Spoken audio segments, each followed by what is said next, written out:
¿Qué tal? Buenas tardes. Pues bienvenidos a esta sesión extraordinaria de la Agrupación Mexicana para el Estudio de la Hematología. Eh, Tenemos esta tarde-noche un tema que sigue siendo fundamental para todos aquellos que en hematología manejamos las neoplasias hematológicas, particularmente las que producen mielosupresión importante, como son las leucemias agudas y el trasplante de células progenitoras hematopoyéticas, en donde las infecciones, como todos sabemos, pues son todavía causa, desafortunadamente, de morbilidad y de mortalidad. Entonces, es un tema que es dinámico, cambia con frecuencia y siempre es conveniente escuchar a los expertos que suelen ser nuestros colegas infectólogos, quien nos orientan, nos dan siempre una pauta para tratar mejor a los pacientes de estas complicaciones frecuentes. Entonces, esta sesión se llama Infecciones en el paciente inmunosuprimido y en el trasplante de células hematopoyéticas. La siguiente. A nombre de la mesa directiva, como siempre, les damos la doctora Roberta de Michelis, que siempre está con nosotros. Hoy está fuera del país y no le es posible conectarse, entonces yo haré la parte introductoria para luego presentar a nuestras ponentes. La siguiente, por favor. Bueno, entonces, esta sesión conjunta de infectología y hematología, que como decía, es muy, muy importante para nosotros, la vamos a tener con la doctora Fernanda González y la doctora Jennifer Cuellar. También estará la doctora Cornejo, que nos estará ayudando en la sesión de preguntas y respuestas. La siguiente. Antes de presentar a nuestras ponentes, quiero recordar a ustedes esta otra sesión extraordinaria que tendrá lugar el día 28, que es miércoles 28 de junio, que son las neoplasias mieloproliferativas, en donde participará el doctor Raúl Martínez del Centro Médico Nacional Siglo XXI y el doctor Mascarenas, que ya lo conocimos el año pasado y que es un extraordinario ponente de este tema y que por eso nuevamente hemos invitado al doctor Mascarenas para que nos trate algunos puntos importantes de esta área de la hematología. La siguiente. La doctora Fernanda González Lara es la primera expositora. Ella es, por supuesto, infectóloga, hizo infecto en el Instituto de Ciencias Médicas y Nutrición Salvador Subirán, en donde también hizo medicina interna y tiene la maestría en ciencias médicas por parte de la UNAM, es autora de múltiples publicaciones en revistas internacionales indizadas y su área de especial interés son las micosis invasivas. Ella es además jefa del Laboratorio de Microbiología Clínica en el instituto y es secretaria académica de la Asociación Mexicana de Infectología y Microbiología. La siguiente. Y nos acompaña también la doctora Jennifer Cuellar Rodríguez. Ella es directora del Servicio de Infectología y en trasplantes de los Institutos Nacionales de Salud en el campus Bethesda. Ella también es egresada de Medicina Interna y Infecto en el Instituto Nacional de Ciencias Médicas y Nutrición Salvador Subirán, y luego ella hizo otros cursos de alta especialidad en la Escuela de Londres en relación a medicina de higiene y tropical. También en la Cleveland Clinic hizo infectología en trasplantes y pues como ya he dicho, ella está en especial en el área de infecciones, en pacientes inmunocomprometidos, en los NIH. Por supuesto que también tiene múltiples presentaciones. Les recordamos que no olviden descargar su constancia antes de que termine la sesión para que puedan tenerla.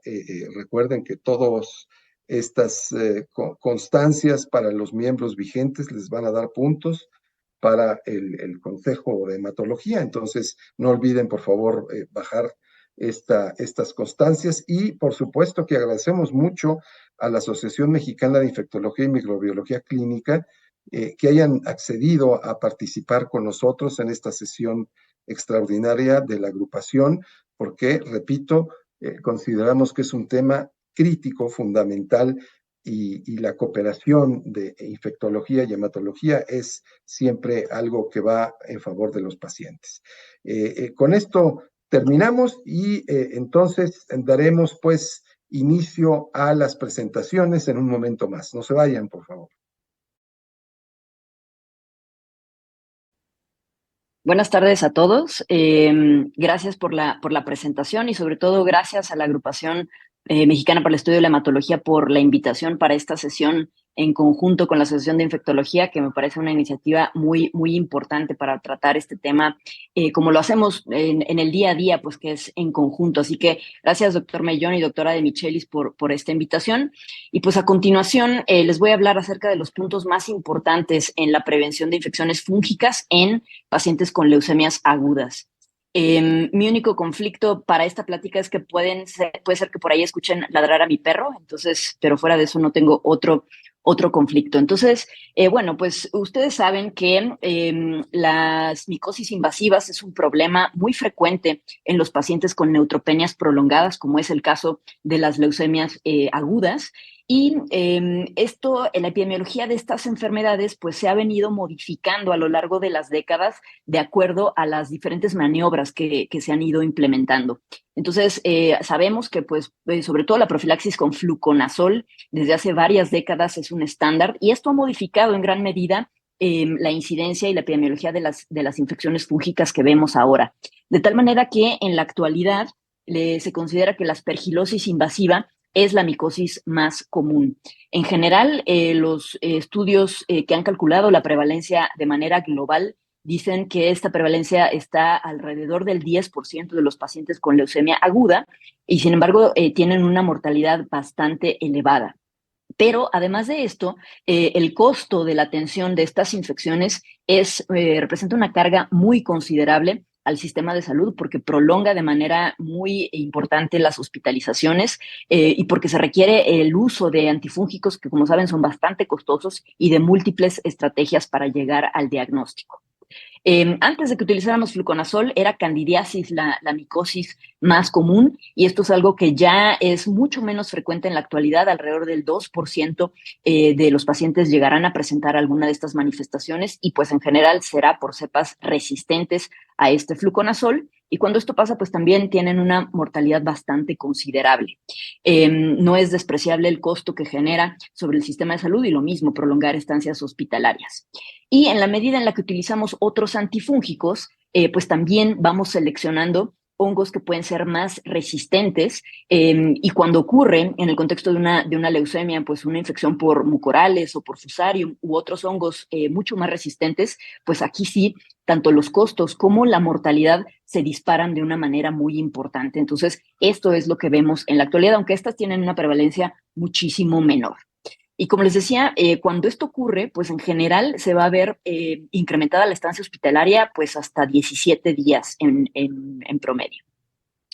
Los factores de riesgo para que esto suceda, pues lo principal es estos esquemas de inducción a la remisión que condicionan neutropenias muy prolongadas, que en general van alrededor de los 30 días, y pues entonces los esquemas de quimioterapia más mieloablativos serán los principales factores. Y algo que hemos visto introducirse en los últimos años es el uso, por ejemplo, de venetoclax, que como saben, pues induce neutropenias muy prolongadas y se reconoce como un factor de riesgo emergente para estas enfermedades. En el caso específico de candidiasis, bueno, los factores que se relacionan con esto es cuando tenemos esquemas que condicionan mucositis, que esto probablemente no se vea tanto en las leucemias, cuando tenemos catéteres, cuando utilizamos antibióticos de amplio espectro, que prácticamente es en la totalidad de los pacientes, y cuando utilizamos, por ejemplo, nutrición parenteral. De manera paralela, los factores específicos para desarrollar aspergilosis, pues esto lo vamos a ver sobre todo en aquellos pacientes que tienen recaídas o que tienen leucemias refractarias que requieren nuevos ciclos de inducción a la remisión y entonces vamos sumando días de neutropenia, o cuando las leucemias son secundarias a síndromes mielodisplásicos prolongados o de larga evolución, pues esto también vamos sumando días de neutropenia. Y otro factor que está descrito, pues a la par de esto, son las múltiples transfusiones que condicionan sobrecarga de hierro, que esto pueda tener más importancia, por ejemplo, para los mucorales. Y otros factores a considerar que también son emergentes son condiciones previas del paciente. Por ejemplo, aquellos que son fumadores crónicos y que tienen EPOC, o sea, el tener una neumopatía crónica predispone de manera importante para desarrollar aspergilosis. Personas que tienen ocupaciones de alto riesgo, por ejemplo, aquellos que se dedican a la construcción, o aquellos que son campesinos, por mucho tienen una carga de exposición muy importante. Y otros factores de riesgo también emergentes, por ejemplo, el uso de ciertas drogas de abuso como es la cocaína o incluso la marihuana, como pues al final vienen con esporas del medio ambiente, pues también es un factor de riesgo a considerar. Otros, como hemos visto en las últimas pandemias, tanto influenza como COVID, pues al alterar todo el epitelio y el endotelio pulmonar hacen una vía de entrada directa para estos hongos ambientales. Y, por ejemplo, en aquellos hospitales donde no se cuenten con cuartos especiales que tengan estos filtros que recambian múltiples veces el aire por hora, pues esto también va a ser de alto riesgo. Y, por ejemplo, otras cosas que a veces no se consideran en las guías, pero cuando estamos sujetos a que en nuestros hospitales haya actividades de construcción, demolición o reparaciones internas que generen polvo, pues eso también es un factor muy importante que tenemos que reconocer. Ahora, otras infecciones fúngicas que son menos frecuentes, por ejemplo, neumocistis, pues esto es raro que lo veamos en leucemia aguda y tiene que ver más bien con el uso de ciertas terapias que puedan ser depletoras de células T. Que serán pues utilizadas para otro tipo de leucemias que no serán la mieloide aguda o la linfoide clásica. Estas son las recomendaciones de las guías de NCCN, la última modificación con respecto a la consideración de profilaxis antifúngica. Y aquí solamente resaltar pues, que cuando hay leucemia mieloide, está clarísimo que hay que dar profilaxis de preferencia que tenga cobertura contra hongos filamentosos. Voy a detallarles un poco la evidencia de cada uno de estos agentes, pero vean cómo también la leucemia linfoide pues tiene esta misma recomendación con el mismo peso para dejar profilaxis antifúngica. Como vamos a ver más adelante, esto es algo que a veces no sucede. Estas profilaxis se deben iniciar desde que empieza la neutropenia, es decir, pues casi desde que recibimos al paciente, y se mantienen hasta que el paciente ha recuperado sus cuentas celulares. Aquí les muestro otras recomendaciones de la Asociación Europea para el Estudio de las Leucemias, que es un poco similar. Aquí se hace la acotación de que para aquellos centros que tienen una alta prevalencia de aspergilosis, pues sin duda debemos utilizar el agente de primera línea que es posaconazol, que aquí se los voy a remarcar y vamos a ver cuál es la limitante también para su uso. Fluconazol, como pueden ver acá, pues solamente para aquellos centros que no tengan una prevalencia muy elevada de aspergilosis. Es cuando se puede considerar como una profilaxis segura.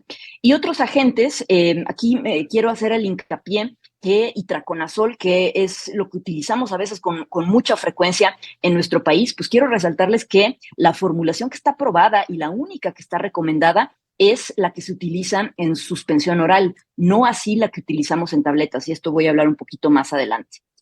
Voriconazol, que es otro agente que también tiene actividad contra aspergillus, pues también tiene menos fuerza la recomendación, pero también es una alternativa aceptable cuando tenemos alta carga de estas infecciones. Y otras profilaxis que tienen mucho menos evidencia para ser recomendadas y que en las que no voy a detenerme demasiado.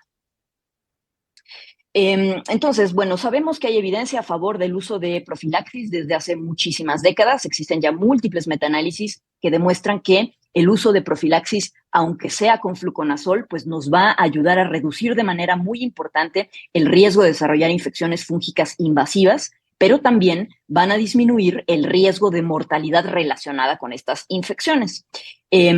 Los estudios, o sea, el desenlace de mortalidad como tal, mortalidad por cualquier causa, no está claramente reducido porque eso depende de muchos otros factores que suceden durante la enfermedad, pero la reducción del riesgo, al menos de mortalidad relacionada a las infecciones fúngicas, es muy claro.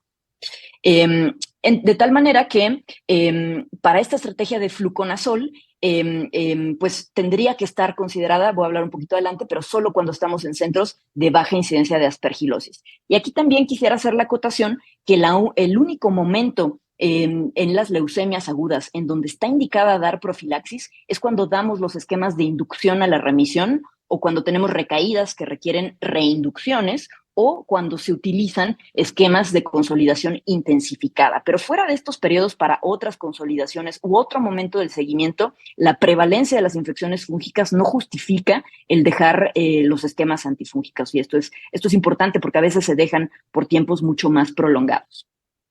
Ahora, ¿qué es necesario dejar algún agente adicional a fluconazol? O sea, ¿es necesario en nuestros centros que hagamos el gasto que implica utilizar agentes diferentes a fluconazol? Bueno, pues aquí les muestro un metaanálisis en donde compararon centros que utilizaban solo fluconazol versus cuando se utilizaba otro agente, como podía ser posaconazol, voriconazol, anfo o incluso las equinocandinas. Y cuando se analizan los desenlaces, pues se ve que la reducción del riesgo de infecciones fúngicas es superior, o sea, se reduce todavía más cuando utilizamos a estos agentes con actividad contra hongos filamentosos y, por supuesto, el riesgo de aspergilosis. Reducimos todavía más el riesgo de mortalidad relacionada a infecciones fúngicas, aunque claro que la consecuencia será tener algunos efectos adversos y suspensión incluso a veces de la profilaxis, como vamos a ver más adelante.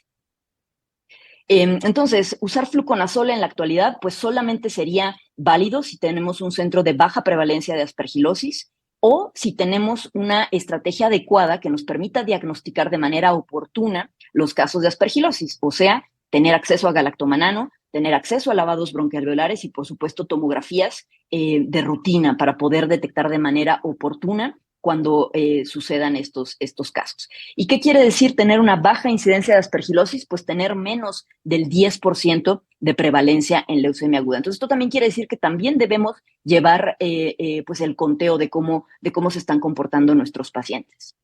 Ahora, cambiando ahora a cuáles son las recomendaciones de primera línea. Bueno, pues hay suficiente evidencia para decir que posaconazol, que es un antifúngico, un azol de última generación, pues este es el principal o el agente más recomendado. Posaconazol tiene, además de actividad contra Aspergillus, también actividad, por ejemplo, contra mucorales, entonces tiene esa ventaja adicional. Pero en los ensayos clínicos que se han hecho, pues es el agente que por mucho ha logrado reducir en mayor porcentaje el riesgo de infecciones fúngicas, en particular también de aspergilosis invasiva. Y aquí decirles que posaconazol existen dos presentaciones. La primera que salió al mercado, que era una suspensión oral, la cual no es ideal porque no tiene una buena biodisponibilidad, no se alcanzan niveles de manera adecuada. Y tenemos la más reciente, que es las tabletas de liberación prolongada, que sí existen en México ya desde hace varios años, y que aquí la biodisponibilidad es mucho mejor, aunque también se requiere monitorear sus niveles, pero aquí el problema son los costos. Entonces, tener en cuenta que la suspensión pues es básicamente solo cuando haya, por ejemplo, mucositis que no permita deglutir las tabletas de liberación prolongada. Y esta evidencia viene de este ensayo clínico que ya de hecho tiene varios años que se publicó en New England, en donde se compararon a pacientes con leucemia aguda o síndromes mielodisplásicos de alto riesgo, y se comparó la profilaxis con fluconazol, con itraconazol, pero ojo, otra vez la suspensión, no las tabletas, y este nuevo agente en ese año, que era nuevo, que es el posaconazol. Y con esto, pues en realidad, repetir lo que les mencioné en la diapositiva previa, posaconazol reduce de manera significativa el riesgo de infecciones fúngicas, el riesgo de aspergilosis, no así el riesgo de mortalidad en todos los escenarios. Ahora, el problema de posaconazol es que sí tiene muchos efectos adversos en comparación con los otros agentes antifúngicos. Y, por ejemplo, acá se calculó un número necesario a tratar de pacientes con posaconazol de 13 para prevenir un caso de infección fúngica. ¿Qué pasa con itraconazol? Este es uno de los agentes que utilizamos con mayor frecuencia en México, tanto por disponibilidad como por costo, pero pues aquí hacer el hincapié que si estamos utilizando tabletas de itraconazol, pues esa no es la modalidad que está estudiada y o sea, no es la que está recomendada. Y de hecho hay suficientes estudios que cuando comparan los desenlaces de las tabletas de itraconazol contra la suspensión oral, pues resulta que las tabletas no alcanzan niveles suficientes y no mejoran o no reducen la incidencia de infecciones fúngicas. El problema es que la suspensión oral en México no está disponible y esto nos dificulta mucho las cosas. Pero entonces, el problema de las tabletas de itraconazol tiene que ver con la biodisponibilidad, que no tiene una absorción adecuada. Existe por ahí una nueva presentación de itraconazol que sí está en el mercado, que se llama Suba-itraconazol, que tiene una modificación farmacocinética que le permite alcanzar mejores niveles y se piensa que esto sí podría ser, dentro de todo, una alternativa mejor. Pero bueno, itraconazol pues también va a tener efectos adversos, sobre todo intolerancia por hepatotoxicidad, cuando lo comparamos contra fluconazol. Y el otro problema de itraconazol es que este no ha demostrado reducir la mortalidad, por ejemplo, en comparación contra fluconazol. Entonces, probablemente no hay tanta ventaja de utilizar itraconazol en comparación con fluconazol en nuestro contexto. ¿Qué pasa con voriconazol? Este tiene un grado de evidencia menor y esto tiene que ver con que no hay ensayos clínicos aleatorios que comparen a voriconazol, por ejemplo, con posaconazol, al menos no en el contexto de leucemia mieloide. Hay estudios, sí, en trasplante de médula, en donde las ventajas son adecuadas para voriconazol, pero el grado de la recomendación es menor. ¿Y qué pasa con voriconazol? Que también tiene bastantes efectos adversos. Aquí, además de la toxicidad gastrointestinal, hepatotoxicidad, se pueden llegar a sumar, por ejemplo, alucinaciones visuales o neurotoxicidad, que eventualmente también podría ser limitante de mantener a este agente antifúngico. Y bueno, o sea, son 2 ensayos clínicos que provienen de la población de trasplante de médula ósea, en donde es pues una alternativa, pero que tampoco ha demostrado disminuir de manera radical la mortalidad y en algunos de estos estudios incluso la incidencia de infecciones fúngicas. Entonces, sin embargo, pues la principal limitante es que no tenemos un estudio que lo compare directamente contra posaconazol, pero es una alternativa que está muy al alcance de la mayoría de nuestros centros. Ahora, ¿qué pasa? Les dije que no hay ensayos clínicos, pero sí hay varios estudios retrospectivos de unos solos centros, ya un poco el uso en la vida real de voriconazol. Por ejemplo, este estudio de MD Anderson, en donde comparan de manera retrospectiva voriconazol y posaconazol, pues aquí se ve que no hay como tal una diferencia significativa en cuanto a la incidencia de infecciones fúngicas de escape, aunque sí hay más efectos adversos, al menos en este estudio, para voriconazol. Otro estudio retrospectivo de otro centro, muy poquitos pacientes. Aquí pues les fue bastante bien a ambas presentaciones, a voriconazol, a posaconazol. Acá no hubo infecciones fúngicas en ninguno de los grupos, pero sí hubo más necesidad de descontinuar voriconazol por efectos adversos. Ahora, ¿qué pasa cuando usamos voriconazol a largo plazo? Pues que también puede tener otro tipo de efectos adversos, sobre todo genera fotosensibilidad en fototipos sensibles e incluso a muy largo plazo puede llegar a provocar cáncer de piel. Entonces, esto siempre es algo que tener en cuenta cuando lo vamos a utilizar de manera prolongada. El último azol que entró en el mercado es isavuconazol. Este fármaco tiene características muy interesantes. Este también tiene actividad contra los mucorales. Esta es también una de las principales diferencias contra voriconazol, que no tiene actividad contra los mucorales, pero además tiene también una modificación importante que hace que interactúe menos el fármaco con el citocromo humano y por lo tanto esto se va a traducir en menor riesgo de toxicidad, pero también en menor riesgo de interacciones farmacológicas que a veces son limitantes con todos los fármacos que utilizamos en estos pacientes.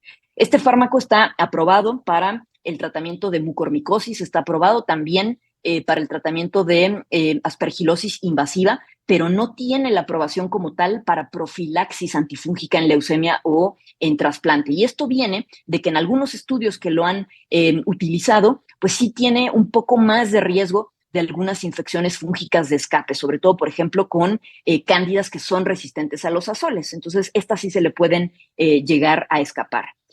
Aquí les muestro algunos estudios retrospectivos. Por ejemplo, en un estudio de muy poquititos pacientes se vio un 10% de infecciones de escape.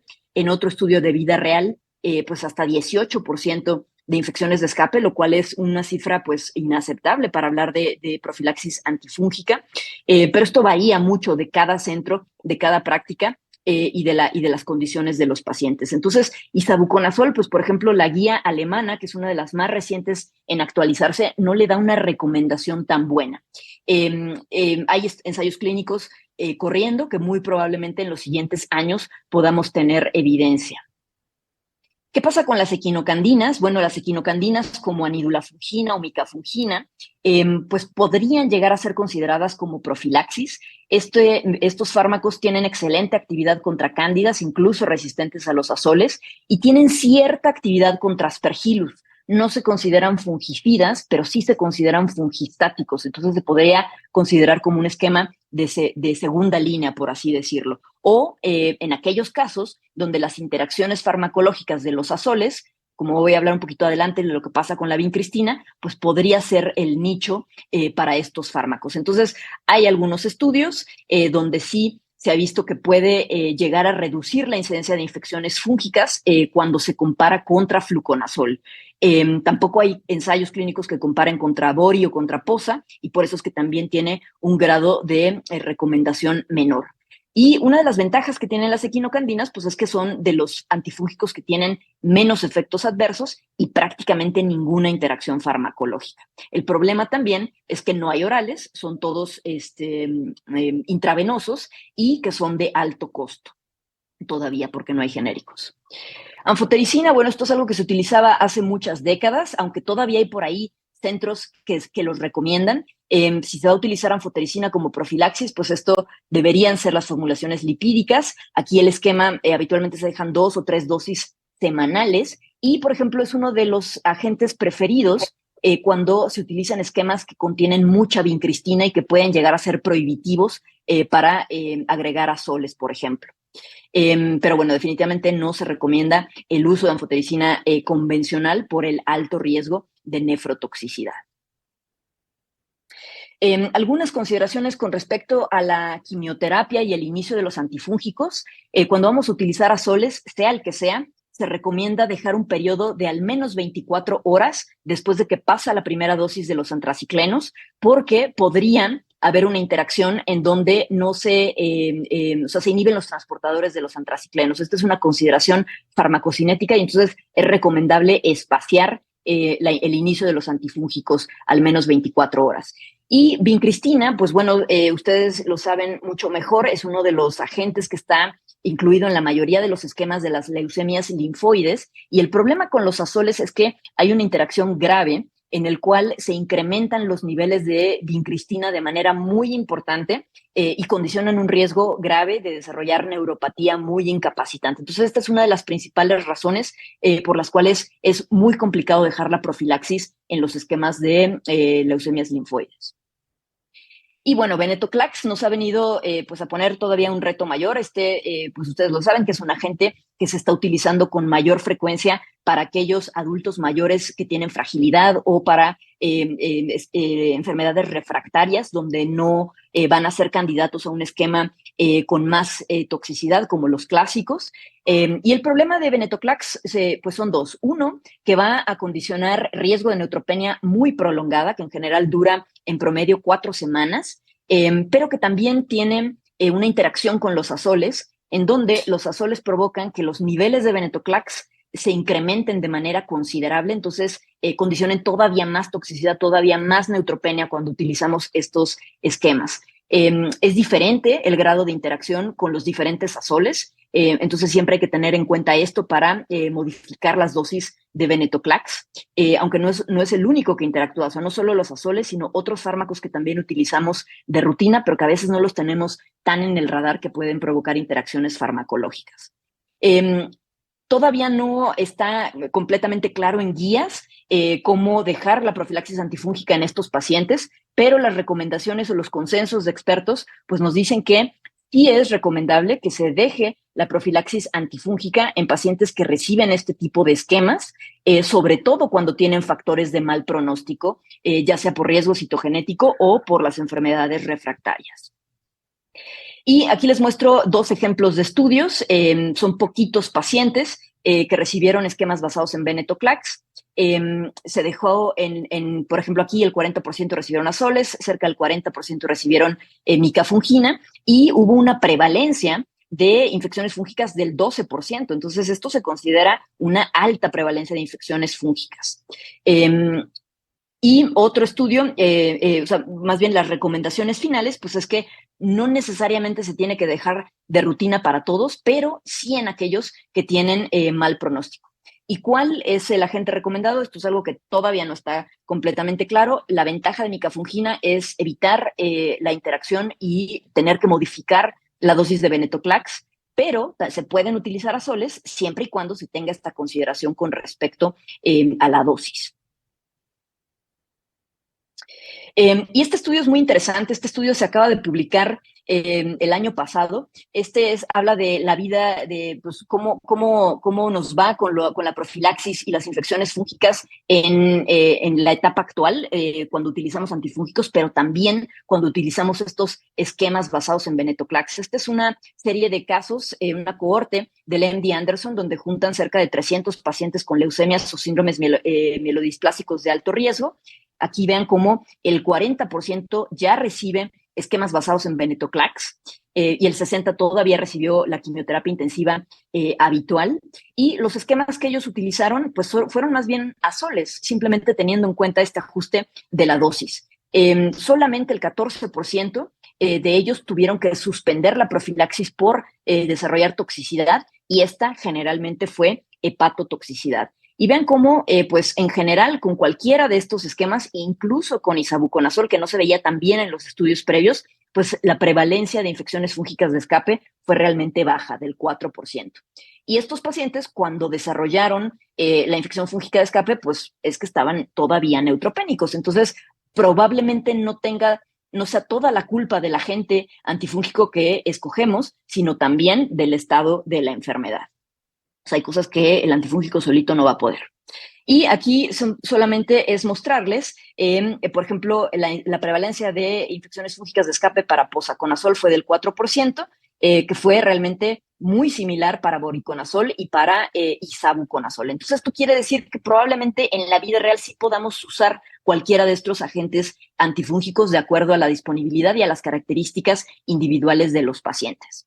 La mortalidad en aquellos pacientes que desarrollaron infecciones fúngicas, vean cómo es considerable, aunque fueron muy poquitos casos que fueron estudiados en este momento. Y aquí les muestro cuáles fueron las infecciones fúngicas de escape. Bueno, pues básicamente, y cuál fue el esquema. Vean cómo sí ocurrieron estas infecciones fúngicas en aquellos esquemas basados en venetoclax. Eran pacientes, pues muchos mayores de edad, en todos los regímenes de profilaxis. Y lo más frecuente, y esto es un mensaje muy importante, es que no importa qué profilaxis usamos, Aspergillus siempre es el más frecuente. Tiene que ver con los niveles, tiene que ver con las interacciones, tiene que ver con el medio ambiente. O sea, Aspergillus, así utilicemos posaconazol, esa es la infección fúngica de escape más frecuente. Ya casi para terminar, bueno, pues estos metaanálisis, dado que ya no hay ensayos clínicos que comparen a los nuevos antifúngicos, pues es difícil que podamos tener evidencia de altísima calidad para tener altos grados de recomendación. Entonces, ¿qué hacemos? Pues entonces hacemos metaanálisis en red. Este es uno relativamente reciente, en donde utilizaron una medida de desenlace que fue un puntaje para estimar el desenlace favorable o la toxicidad por los agentes antifúngicos. Aquí en este diagrama lo que pueden ver es que la mayor cantidad de estudios publicados e incluidos fueron de fluconazol contra placebo, algunos de itraconazol que comparan, por ejemplo, contra anfotericina, algunos de itraconazol contra placebo, pero vean cómo los nuevos pues realmente tienen muy poquita evidencia. En este ensayo, lo que se concluye es que el mejor puntaje en cuanto a desenlace y toxicidad fue para posaconazol, o sea, ese es el que obtuvo el mejor desenlace en este metaanálisis en red. Sin embargo, las equinocandinas pues también tuvieron un perfil favorable para mortalidad. Aquel agente que tuvo que ser suspendido más frecuentemente por toxicidad fue posaconazol, y al menos en este metaanálisis, pues a voriconazol no le fue tan mal en cuanto a necesidad de suspender. ¿Qué pasa en nuestros países? Bueno, sabemos que tenemos el acceso muy limitado a estos agentes por el costo, que a veces es prohibitivo, pero resulta que sí hay ensayos de costo-efectividad tanto en Latinoamérica como en México. O sea, sí es costo efectivo, lo que implica el gasto de comprar posaconazol versus lo que vamos a ahorrar en el tratamiento, diagnóstico, estancia, recaída de los pacientes, retraso en reiniciar quimioterapias. O sea, sí es costo efectivo para nuestros países, o sea, hablando de Latinoamérica, utilizar posaconazol. Entonces, este es un mensaje importante para pues, los que toman las decisiones. Y pues porque vamos a ahorrar dinero por prevenir infecciones fúngicas invasivas. ¿Y qué pasa con las leucemias linfoides? Bueno, pues este es un hueco importante en el conocimiento, porque todas las guías que yo les acabo de mencionar no aplican para leucemias linfoides, son recomendaciones específicas para leucemia mieloide.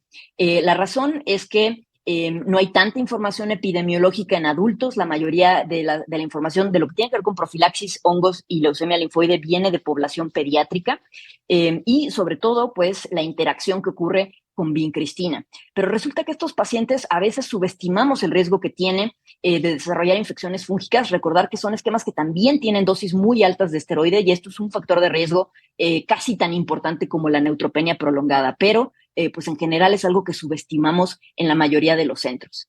Entonces, en este estudio es mostrarles que la incidencia de infecciones fúngicas puede ser tan alta como del 18%.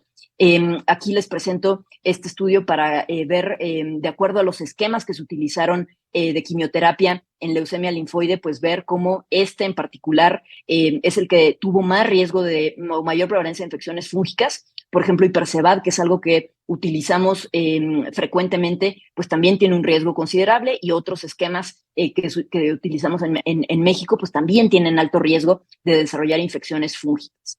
Lo que se utiliza o las recomendaciones de expertos, dado el problema de la vincristina, sobre todo es utilizar anfotericina, formulaciones lipídicas o equinocandinas. Pero estos centros también han utilizado, por ejemplo, azoles, sin que necesariamente se hayan visto desenlaces graves de neuropatía. Entonces, este riesgo, la realidad es que está un poco, más bien está poco claro de cómo sucede en la vida real.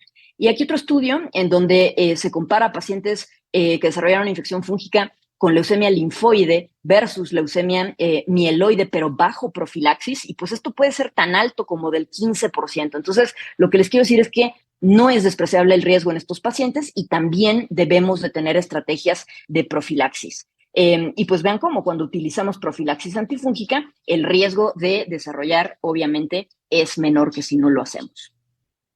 Y ahora sí, para finalizar, les voy a mostrar un poquito de lo que hemos hecho en el instituto en los últimos años, de la mano con la clínica de leucemias y un gran número de personas que han apoyado en el registro de esta información.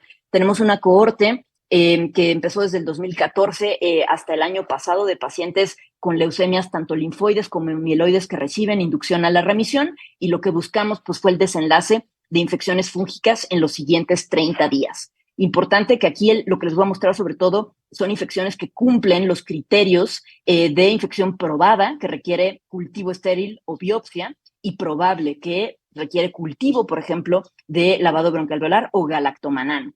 Y tener en cuenta que las infecciones fúngicas de escape, para que las podamos catalogar como tal, tiene que haber pasado por lo menos 4 vidas medias del antifúngico para que podamos achacar que se le escapó a este antifúngico. Y también importante reconocer que hay infecciones fúngicas que se llaman clínicamente no aparentes. Esto quiere decir que son aquellas que ya estaban de una manera muy subclínica, muy inespecífica, en estudios de imagen antes del inicio de la profilaxis, pero que se ve que progresan sobre la profilaxis, sin que esto sea como tal una infección de escape. Ahorita voy a explicar un poquito más de esto. Entonces, en este tiempo, pues tenemos 129 pacientes con leucemia linfoide. Vean cómo hasta el 20% de ellos no recibió profilaxis antifúngica, porque tenemos esta noción de que se considera de bajo riesgo. Y pues la mayoría de los que sí recibieron fueron fluconazol o itraconazol, aunque esto es algo que hemos ido cambiando en el tiempo. 63 pacientes con leucemia mieloide, la minoría aquí son aquellos que no reciben antifúngico, fluconazol y itraconazol, que eran los esquemas que utilizábamos en los años iniciales de esta cohorte y cómo hemos ido modificando la profilaxis a lo largo del tiempo. Aquí solamente es el comparativo de cuáles son los esquemas que se utilizaron. En leucemia linfoide, pues predominaba todavía en estos primeros años de la cohorte el esquema altamente mieloablativo, y vean cómo este esquema de CALGB es el que se empieza a utilizar en nuestro centro con mayor frecuencia. Y en el caso de las leucemias mieloides, bueno, pues por mucho las combinaciones de 7+3 siguen siendo las más frecuentes, aunque vean cómo ya empieza aquí a aparecer en las últimas décadas estos esquemas basados en venetoclax. Aquí les muestro cómo lo hemos ido modificando en el tiempo. Aquí lo que quiero que vean es que en el 2016-17 empezamos a utilizar voriconazol como profilaxis para las leucemias. Dejamos de utilizar itraconazol, cambiamos fluconazol para cubrir infecciones contrafilamentosos, y esto fue porque nos dimos cuenta que teníamos una incidencia altísima de estas complicaciones en los pacientes. Ya hacia el 2021 convencimos que nos compraran posaconazol y lo empezamos a utilizar, y pues vean cómo también empezamos a dejarle quinocandinas a aquellas leucemias linfoides que tienen mucha vincristina en sus esquemas de quimioterapia. Y esto es como nos fue. En la línea roja ven las infecciones fúngicas probadas y probables, o sea, aquellas que tienen comprobación microbiológica, y vean cómo han venido disminuyendo a lo largo del tiempo, muy probablemente atribuible a la modificación de la profilaxis. Y aquí les pongo esta otra línea en donde se incluyen infecciones fúngicas aunque no tengan comprobación microbiológica. Y esto es un grado de certeza menor, o sea, no quiere decir que todas hayan sido infecciones fúngicas, pero acá el riesgo es que si usamos este tipo de antifúngicos, pues esto nos pueda hacer que el cultivo resulte negativo o que el galactomanano resulte negativo, pero vean cómo de todas maneras la prevalencia, si tomáramos en cuenta todo ese universo de lo que no comprobamos de manera microbiológica, pues también ha venido reduciendo a lo largo de los años. Y esto es muy importante. Aquí nos dimos cuenta que aquellos pacientes cuando empiezan la profilaxis, vean cómo casi el 60% tiene una imagen de tórax anormal. Y de estos, pues prácticamente el 20% corresponden a nódulos o micronódulos que ya estaban presentes desde antes de empezar la profilaxis, y que algunos de ellos pues progresaron sobre la profilaxis. Y esto nos obliga, y fue una política, pues a hacer tamizaje con tomografía a todos antes de empezar la profilaxis y ser mucho más agresivos en el tratamiento cuando detectamos estas anormalidades iniciales.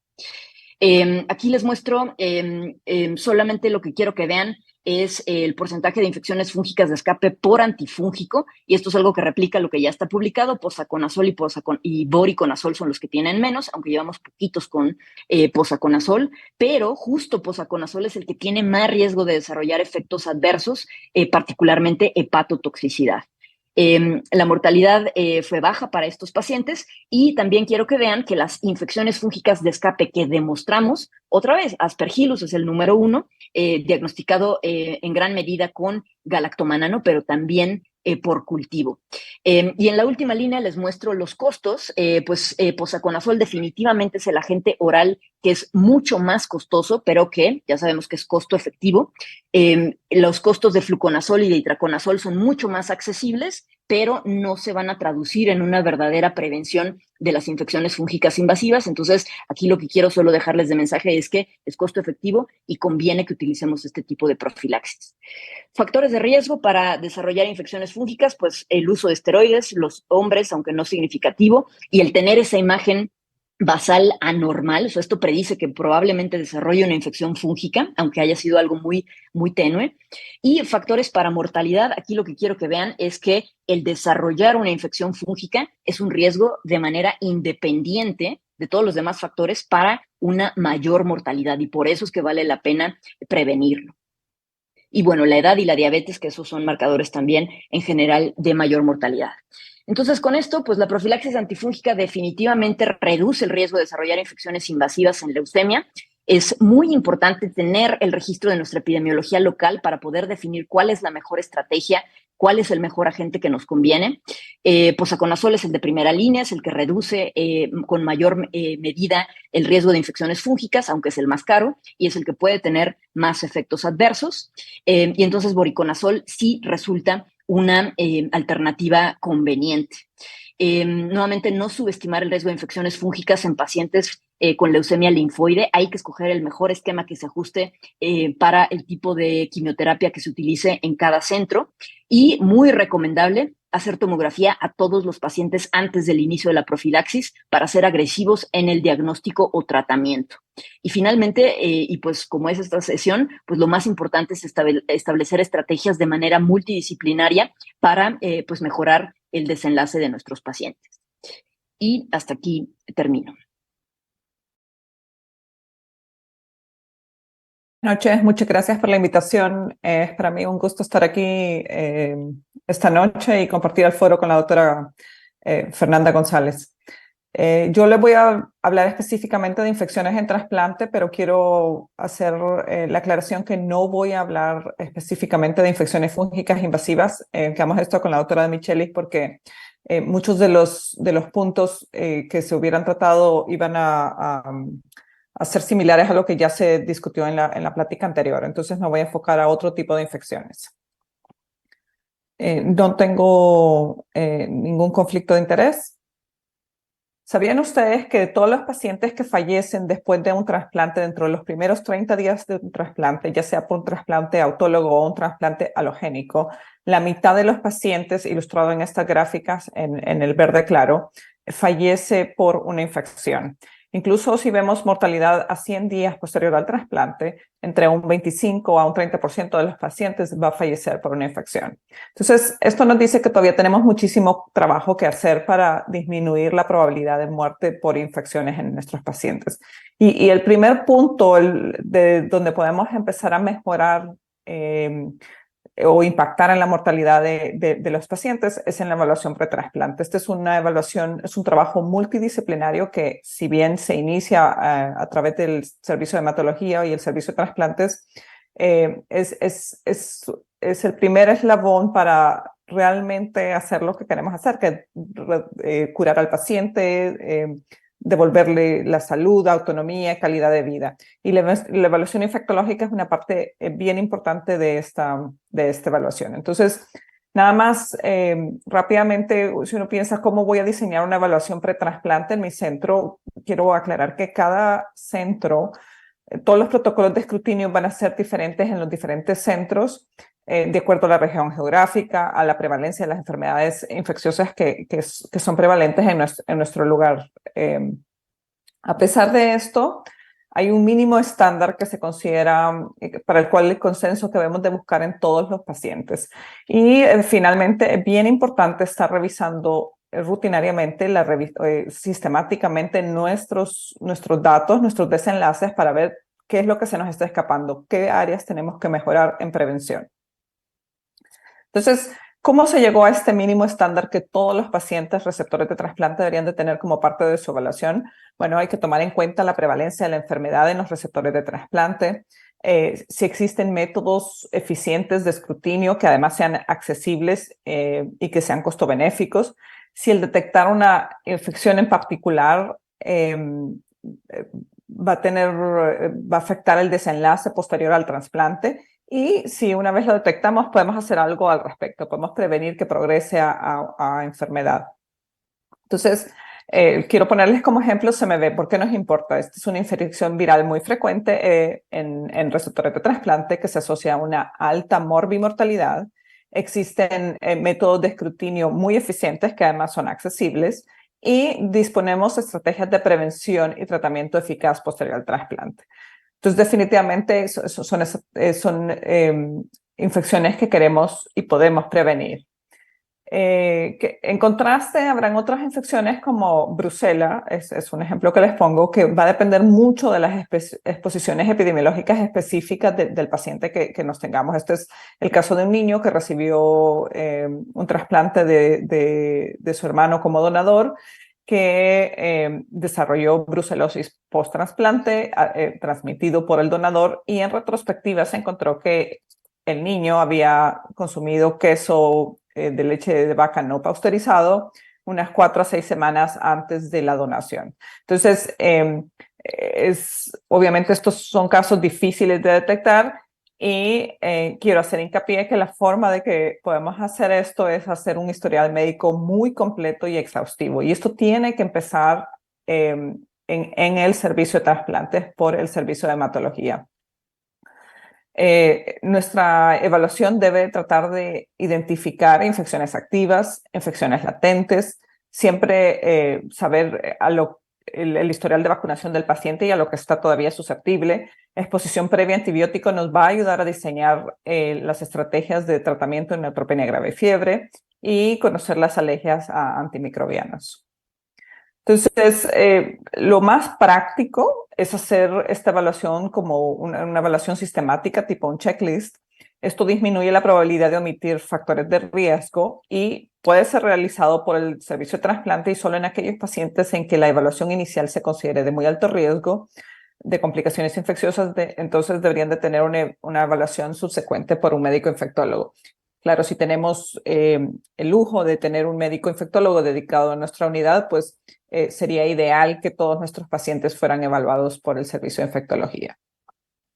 Y el escrutinio microbiológico tiene diferentes propósitos. Parte de ellos va a ser implementar estrategias de prevención posterior al trasplante, como es el caso de SMB, y algunas otras es detectar enfermedades que puedan requerir una intervención previa al trasplante. Entonces, por ejemplo, detectar que alguien tiene un PPD positivo o ha estado expuesto a tuberculosis y necesitamos descartar que tenga TB activa antes de proceder al trasplante. Y luego están todas aquellas que van a hacerse de acuerdo a la exposición epidemiológica del paciente. A pesar de esto, a pesar de seguir estas evaluaciones previo al trasplante, como les dije antes, muchos de nuestros pacientes fallecen por infección después del trasplante. Y esto es de una serie europea muy grande, donde trataron de ver cuáles fueron las causas de muerte por infección posterior al trasplante a diferentes tiempos. Y quiero que se fijen en las barras en naranja y azul claro, a los diferentes tiempos. La gran mayoría de los pacientes que se clasifican de haber fallecido por una infección posterior al trasplante se clasifican de haber fallecido por una infección no determinada. Esto quiere decir que tenemos muchísimo trabajo que hacer en el diagnóstico microbiológico de las enfermedades que les están pasando a estos pacientes. Eso no quiere decir que algunos de estos episodios en realidad no representen una infección, sino que son procesos que semejan frecuentemente a infecciones. Entonces, ¿y por qué sucede esto? Los pacientes que se someten a trasplantes tienen pocos signos y síntomas de inflamación. Las coinfecciones o procesos simultáneos son muy frecuentes. Las infecciones diseminadas son comunes y la resistencia antimicrobiana es común y se asocia a mayor mortalidad. Entonces, los principales determinantes de la infección en los receptores de trasplante, en general en los pacientes inmunocomprometidos, son las exposiciones epidemiológicas, las medidas que hacemos para disminuir el riesgo de infecciones, es decir, las profilaxis que establecemos, y el estado neto de inmunosupresión del paciente. ¿Qué es esto? El estado neto de inmunosupresión es un marco de trabajo, es un conceptual que se trata de tomar en cuenta todos los factores que aumentan el riesgo de infección en un paciente. Dado que no existen ensayos que nos den un valor numérico de qué tan inmunosuprimido está un paciente, es nuevamente tratar de considerar todos los factores que pueden afectar este riesgo. Y si bien el más obvio, más fácil de pensar es el tratamiento inmunosupresor per se, es importante considerar no solo el tratamiento, sino la dosis, la secuencia temporal de estos, las inmunodeficiencias subyacentes que existen y las citopenias, no solo la neutropenia, sino la linfopenia o disfunción humoral y celular que puede persistir más allá del tiempo de recuperación mieloide. La disrupción de las barreras mucocutáneas, la mucositis es un riesgo importante de infección en nuestros pacientes. Y finalmente, la reactivación de virus inmunomoduladores como citomegalovirus aumenta el riesgo de otras infecciones.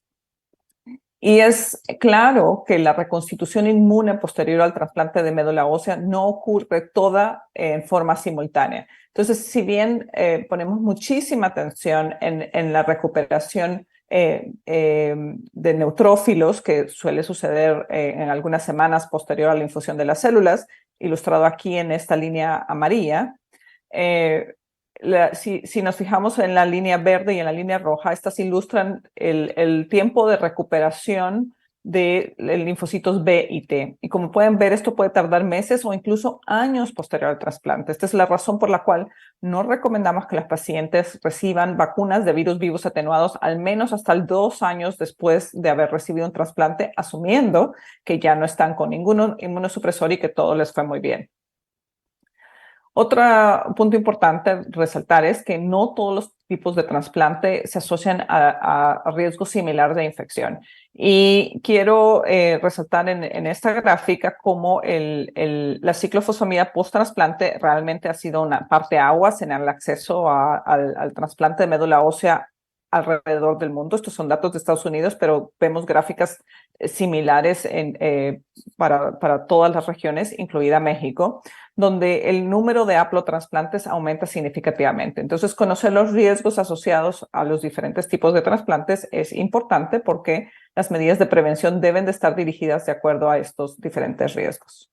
Entonces, en términos generales, algunas de las diferencias en el riesgo de infección: los acondicionamientos no mieloablativos van a asociarse a menos mucositis, por ende menos daño a órgano blanco, pero no son necesariamente menos inmunosupresores. Entonces, si bien sí vamos a tener menor riesgo de infección en el periodo previo a la recuperación de los neutrófilos, es posible que a largo plazo el riesgo de infecciones sea similar. El origen de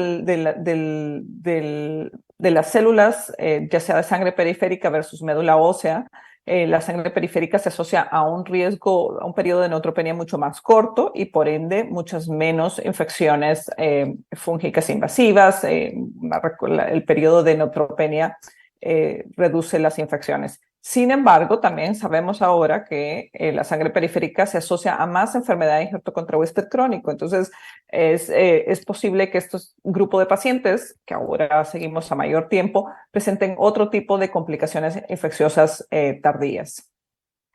Finalmente, el uso de donantes alternos es algo que es sumamente importante porque solo una minoría de los pacientes tienen un donador relacionado que es completamente compatible, y el conocer los riesgos de acuerdo a los diferentes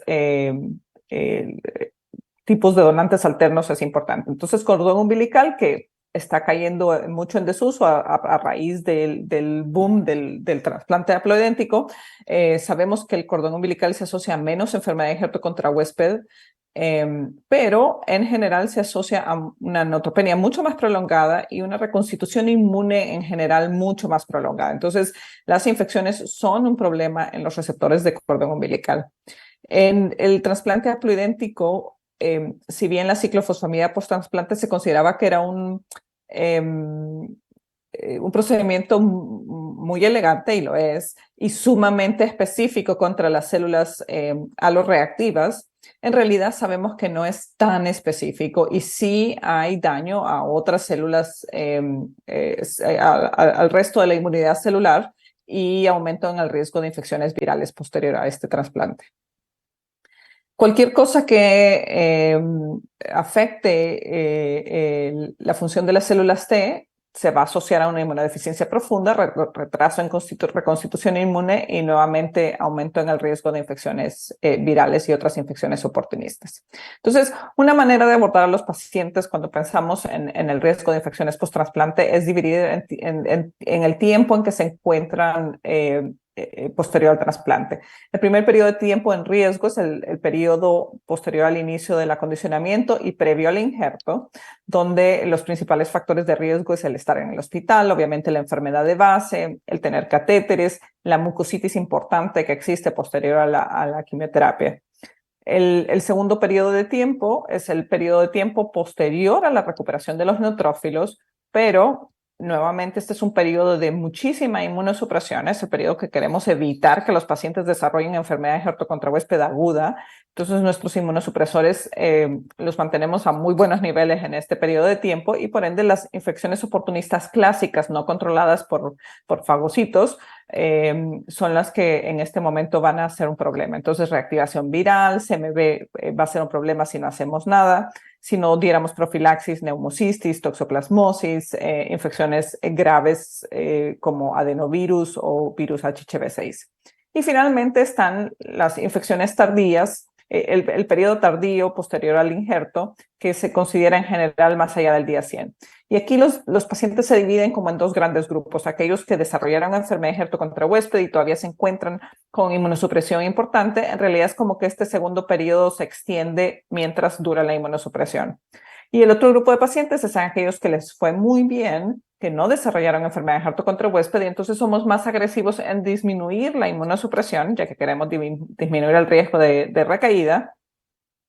Y estos pacientes empiezan pues a exponerse más a los virus de la comunidad. Entonces, formas graves de virus respiratorios comunitarios o infecciones gastrointestinales o bacterianas de la comunidad. Entonces, para poner esto en contexto, a mí me gusta siempre hacer esto muy clínico. Voy a presentarles el caso de un hombre de 47 años que se recibió un trasplante haploidéntico por una leucemia mieloide aguda y el día +1 posterior al trasplante desarrolla neutropenia grave y fiebre. Él ya estaba citopénico llegando al trasplante. Él tenía el antecedente de una infección de vías urinarias por una E. coli B, por lo cual se le inicia meropenem. Se tomaron hemocultivos, se examinó al paciente, no se le encontró un foco infeccioso y en realidad el paciente persistió febril durante los siguientes 4 a 5 días. Este es un escenario muy clásico del trasplante de donador haploidéntico. Y en realidad es que esta expansión de células aloreactivas pues se manifiesta con liberación de citocinas, fiebre, a veces rash, a veces diarrea, a veces hipoxemia, retención de líquidos, cuadros que son muy similares a un cuadro infeccioso y si el paciente ya se encuentra neutropénico, en ese momento debemos de tratarlo como tal. Entonces, si vemos a causas de fiebre durante la neutropenia, en general, entre un 15 a un 45% más o menos de los casos, vamos a tener una infección documentada microbiológicamente. En un número parecido, tal vez un poquito menor, vamos a tener un síndrome clínico infeccioso en el cual no tenemos un aislamiento microbiológico, pero tenemos un síndrome clínico, es decir, neumonía, pero sin un bicho. Y finalmente, el escenario más común es tener fiebre de origen no determinado. Entonces, este es un grupo muy importante de los pacientes que vamos a tratar con neutropenia grave y fiebre. ¿Qué pasó con nuestro paciente? Se le quitó eventualmente la fiebre. Esto es clásico. Después de la ciclofosfamida post-trasplante, los pacientes se les quita la inflamación que están mostrando y entonces se mantuvo con meropenem y en el día 18 posterior al trasplante presenta nuevo episodio de fiebre, ahora hipotensión, mucositis grave. Se le cambió el tratamiento de meropenem por ceftazidima avibactam, pensando en bacilos gram negativos resistentes y se agregó vancomicina. Dado el tiempo de duración de la neutropenia que este paciente ya tenía, al menos 18 días posterior al trasplante, pero llegó a nosotros ya estando citopénico, se hizo una tomografía de tórax en ese mismo momento, el cual fue normal. Y los hemocultivos al día siguiente desarrollaron una E. coli que efectivamente era resistente al carbapenémico que estaba recibiendo. Esto es un escenario que desafortunadamente está volviéndose cada vez más común. Este es un estudio en Europa, Asia y Australia, en diferentes centros, donde evaluaron la prevalencia de resistencia antimicrobiana en bacilos gram negativos que causan bacteremia en receptores de trasplante de médula ósea. Y lo que ellos vieron es que en términos generales, los alotransplantes se asocian a un riesgo significativamente mayor de tener bacteremias por bacilos gram negativos resistentes que los autotrasplantes, pero aún así, en términos generales, la mitad de los aislados en esta serie eran resistentes a fluoroquinolonas, la mitad era resistente a los betalactámicos no carbapenémicos, es decir, antibióticos como piperacilina, tazobactam, cefepime, ceftazidima, y hasta un 20% de los aislados eran resistentes a carbapenémicos. Y en este estudio, el tener este tipo de aislados obviamente se asoció a un mayor riesgo de recibir un tratamiento empírico inicial inadecuado, y esto se asoció no sorprendentemente a mayor mortalidad. Este otro estudio es un estudio español donde nuevamente se trató de ver el impacto que tenía el tratamiento empírico inadecuado en pacientes que tenían bacteremias por bacterias multidrogo resistentes. Y lo más importante de este estudio es que nuevamente se confirmó que tratar inadecuadamente una bacteremia en neutropenia grave se asocia a mayor mortalidad. Es que el principal factor que responsable de esta diferencia es el tratamiento inadecuado de Pseudomonas aeruginosa. ¿Qué quiere decir esto? Que nosotros, al diseñar nuestras estrategias de tratamiento empírico de neutropenia grave y fiebre, siempre nos debemos de fijar en la susceptibilidad, en los patrones de susceptibilidad de nuestras Pseudomonas aeruginosas. ¿Cuál es el mejor abordaje entonces para el tratamiento empírico en neutropenia febril posterior al trasplante? Deberíamos de siempre asumir el peor escenario y dejarles a todos el antibiótico más amplio que tenemos. Esto se considera la estrategia de desescalada. Sin duda, si tenemos un paciente que previo al trasplante ya está colonizado por bacterias multidrogo resistentes o ha tenido infecciones previas por bacterias resistentes, esta debería de tener una evaluación previa al trasplante por un médico infectólogo, diseñar las estrategias de qué vamos a hacer cuando tengan el episodio de neutropenia grave y fiebre. 90% de los pacientes van a tener un episodio de neutropenia grave y fiebre que va a requerir tratamiento antimicrobiano. Entonces, tener un plan diseñado es importante. Pero ¿qué hay de todos los demás? ¿Deberíamos de estarles dejando carbapenémicos con un segundo agente a todos, o incluso todos estos antibióticos nuevos? Pues no, evidentemente no se conocen los efectos de hacer esto a largo plazo, pero sin duda se van a asociar al riesgo de mayor resistencia antimicrobiana y posiblemente toxicidad.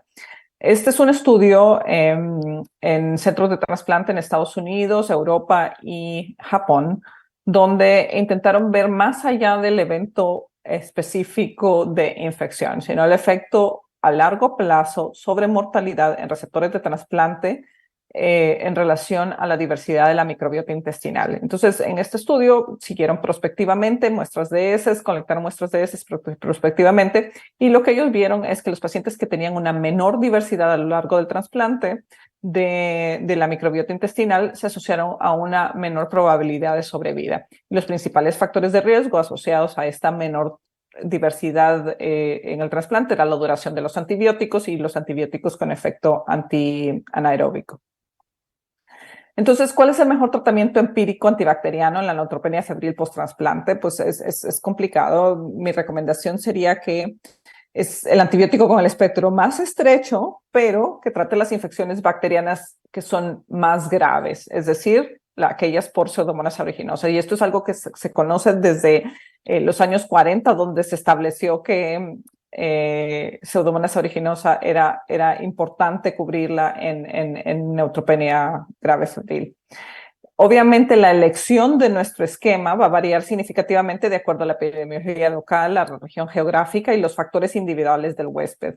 Y otra cosa importante, si por alguna razón decidimos empezar con un antimicrobiano muy amplio, podemos ajustar el tratamiento al aislamiento microbiológico que tenemos. Por eso tomamos el hemocultivo, para poder ajustar el tratamiento. Entonces, si estaba colonizado por una bacteria resistente, pero la que aislamos en sangre es una bacteria susceptible, hay que tratar ese aislado.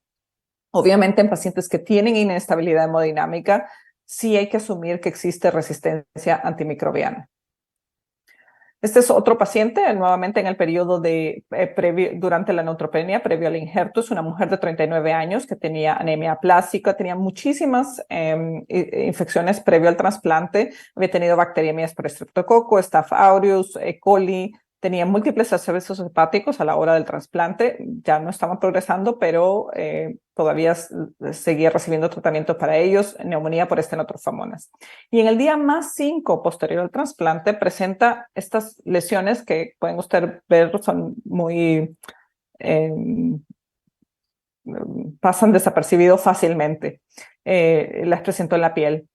No tenía fiebre en este momento y obviamente no tenía neutrófilos tampoco en este momento. Esto ya es un par de días después de que aparecieron. Así evolucionaron las lesiones. Ella había recibido un trasplante de células de cordón umbilical. Su acondicionamiento había sido con timoglobulina, ciclofosfamida, fludarabina y radiación corporal total. Su tratamiento antimicrobiano, de hecho era tratamiento y no profilaxis, era con meropenemia y daptomicina por las infecciones previas que había tenido. Hasta poquito tiempo antes del trasplante, hasta poquito tiempo antes de iniciar el acondicionamiento, había estado con posaconazol, pero se decidió cambiar a micafungina durante el acondicionamiento y todavía no se había vuelto a cambiar a posaconazol. Entonces, en el día más 5 desarrolla estas pápulas violáceas, nuevamente sin fiebre y no muy llamativas. Y esta es la única diapositiva que voy a dedicar a infecciones fúngicas invasivas en mi plática, pero quiero hacer notar que si nosotros tenemos que adivinar qué infección iba a ser esta, debería de ser una infección fúngica invasiva. El tiempo de neutropenia, esta gráfica ilustra claramente cómo el tiempo, la duración de la neutropenia se asocia al riesgo de infección invasiva por Aspergillus, en general hongos filamentosos. Entonces, podemos ver en esta gráfica que los primeros 7 días de la neutropenia, el riesgo de aspergilosis pulmonar invasiva es inexistente. Una vez empieza a pasar, en la segunda semana empieza a elevarse ese riesgo, pero una vez se pasan las 2 semanas, el riesgo de aspergilosis pulmonar invasiva aumenta casi exponencialmente. Entonces, si pensamos en esta paciente que presenta lesiones cutáneas 5 días posterior al trasplante, receptora de cordón umbilical, con neutropenia profunda prolongada, que se encontraba ya recibiendo antibióticos de amplio espectro y que tenía una profilaxis antifúngica subóptima, de acuerdo a lo que escuchamos ya en la plática previa, pues sí, una de las infecciones que habríamos de sospechar sería, y con lesiones en piel, la infección fúngica que habríamos de sospechar por mucho es Fusarium. Sin embargo, hay otras infecciones que pueden presentarse así.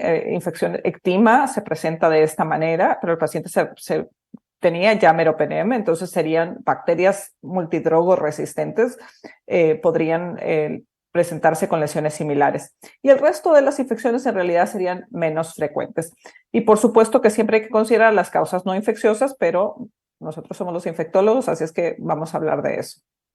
¿Qué pasó con la paciente?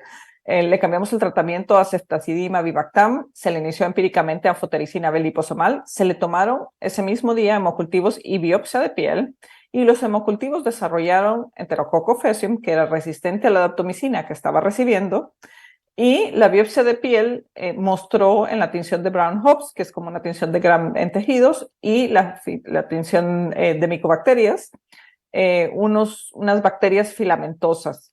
Lastimosamente, y estas cosas suceden en todos lados, la biopsia de piel no se envió al laboratorio de microbiología, entonces no teníamos cultivo, pero le hicimos una PCR a esta biopsia de piel y fue compatible con Mycobacterium chelonae.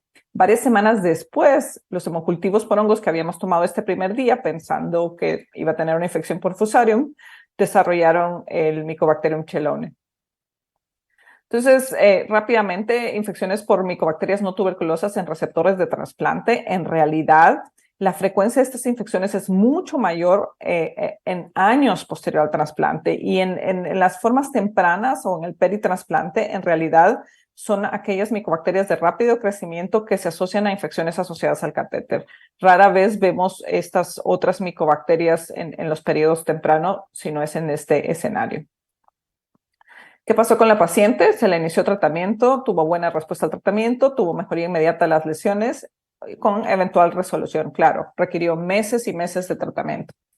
Aún con requerimientos transfusionales, un par de meses después del trasplante, seguía recibiendo inmunosupresores y en el día 82 posterior al trasplante desarrolla rash maculopapular generalizado pruriginoso. Se le hace una nueva biopsia de piel, esta vez tenía enfermedad de injerto contra huésped, dado que no era demasiado extendido, se dio tratamiento tópico con mejoría de las lesiones. Una semana después de haber presentado esto, o unos 10 días después de eso, se tiene que hospitalizar por náusea, vómito, diarrea y melena. Se le hace una endoscopía por arriba y por abajo y en ambas podemos ver en la biopsia de colon que tiene enfermedad de injerto contra huésped, pero en la biopsia gástrica tiene enfermedad por citomegalovirus. Quiero recalcar importantemente que la PCR para CMV era positiva, pero por abajo del límite de detección de la prueba.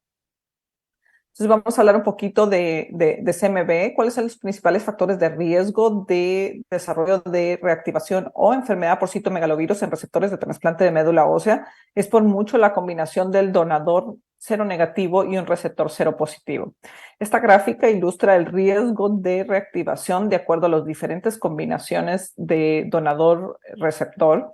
Por supuesto que si ni el donador ni el receptor han estado expuestos a CMV, el riesgo de reactivación es nulo.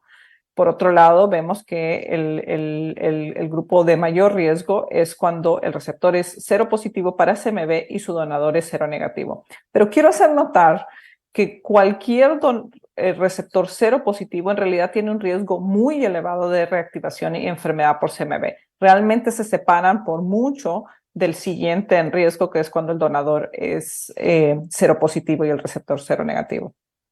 ¿Qué otros factores, además de la serología, impactan el riesgo de reactivación o enfermedad por CMV? Bueno, CMV es controlado por células T, entonces cualquier cosa que afecte la función o el número de los linfocitos T va a aumentar el riesgo de reactivación y enfermedad por citomegalovirus. Entonces, trasplantes que están depletados, ya sea en vivo o in vitro de linfocitos T, van a asociarse a un riesgo muy elevado de CMV.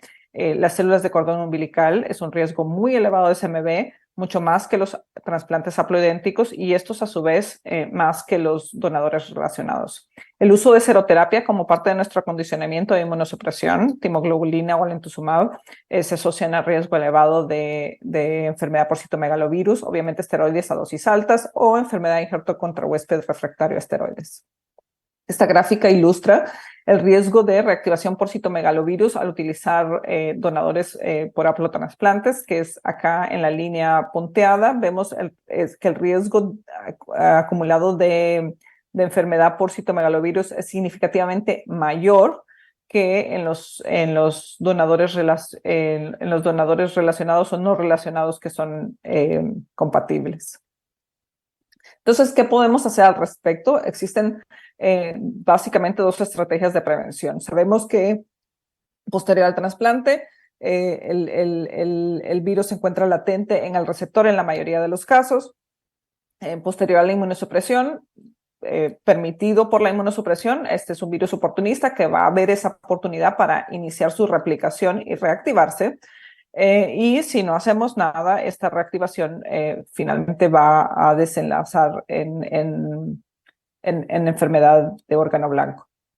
Entonces, una de las medidas es iniciar un tratamiento profiláctico al inicio del periodo de riesgo, un antiviral que tenga actividad contra CMV, o lo que se hacía hasta hace algunos años más frecuentemente, y todavía se hace en muchos sitios, es la terapia anticipada dada la toxicidad de los antivirales. Entonces, ¿qué es la terapia anticipada? Y es que nosotros sabemos que esta reactivación va a suceder y empezamos a monitorear en forma seriada, ya sea semanalmente o incluso si es un trasplante de muy, muy alto riesgo, como de cordón umbilical, hasta 2 veces por semana, la detección de esta replicación.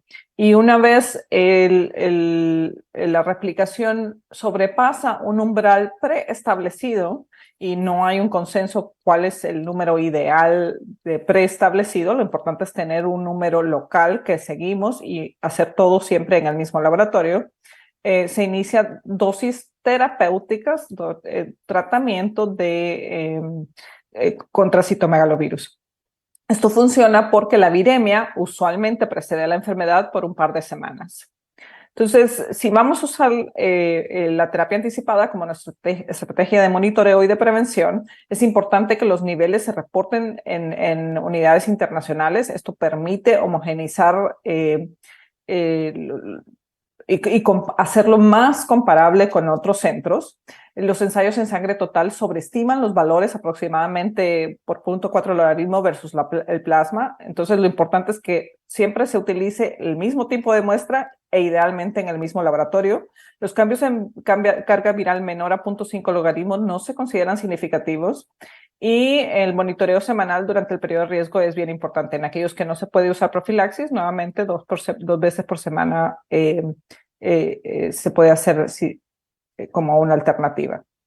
Hace algunos años ya, en el 2017, se aprobó letermovir como profilaxis en receptores de trasplante de médula ósea. Y en realidad esto ha venido a cambiar la práctica en muchos centros donde está ya disponible letermovir.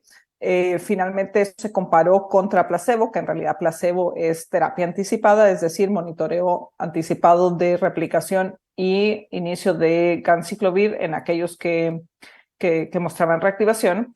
Ustedes pueden ver que el letermovir disminuye significativamente el riesgo de reactivación y de enfermedad por citomegalovirus.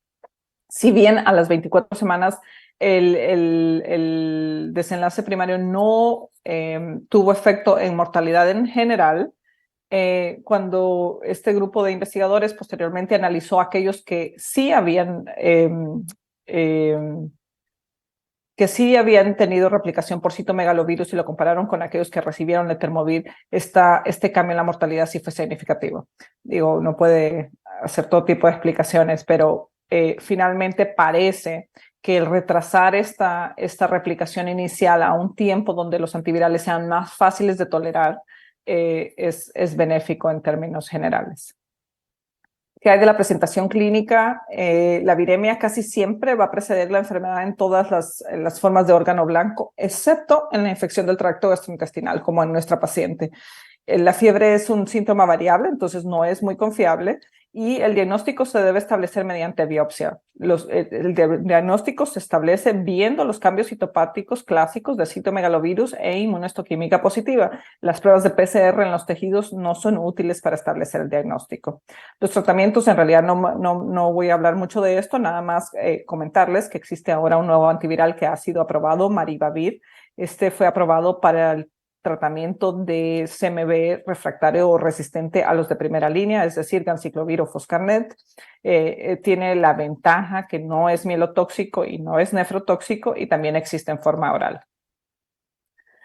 Ya para finalizar, recordar que una vez posterior al injerto, este es el periodo de mayor disfunción linfocitaria.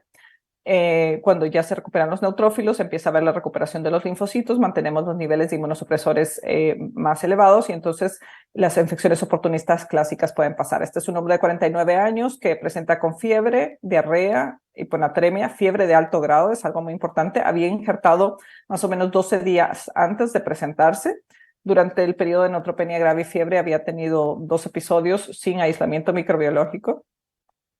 Y en el momento en que se presenta, tiene algunas citopenias, hiponatremia importante, alteración de las pruebas de funcionamiento hepático, ferritina muy, muy elevada. Se hace una biopsia de médula ósea, en donde se encuentra que tiene discreto aumento en macrófagos, algunos hemofagocitos, y finalmente no evidencia de la enfermedad, importantemente, pero lo que tiene es una inmunohistoquímica positiva para toxoplasma. Este paciente tenía toxoplasmosis diseminada.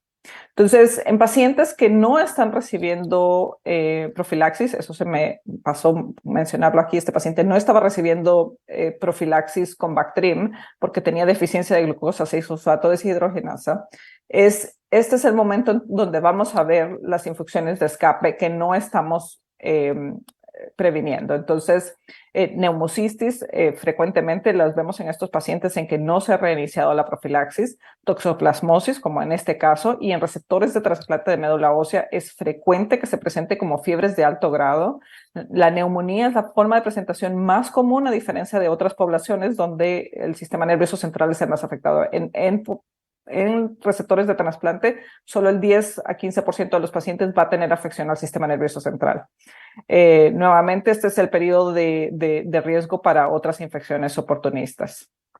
Entonces, las infecciones siguen siendo una causa importante de muerte después del trasplante. La manipulación del sistema inmune para la prevención de enfermedad contra huésped, el uso de donantes alternos va a aumentar el riesgo de las complicaciones infecciosas.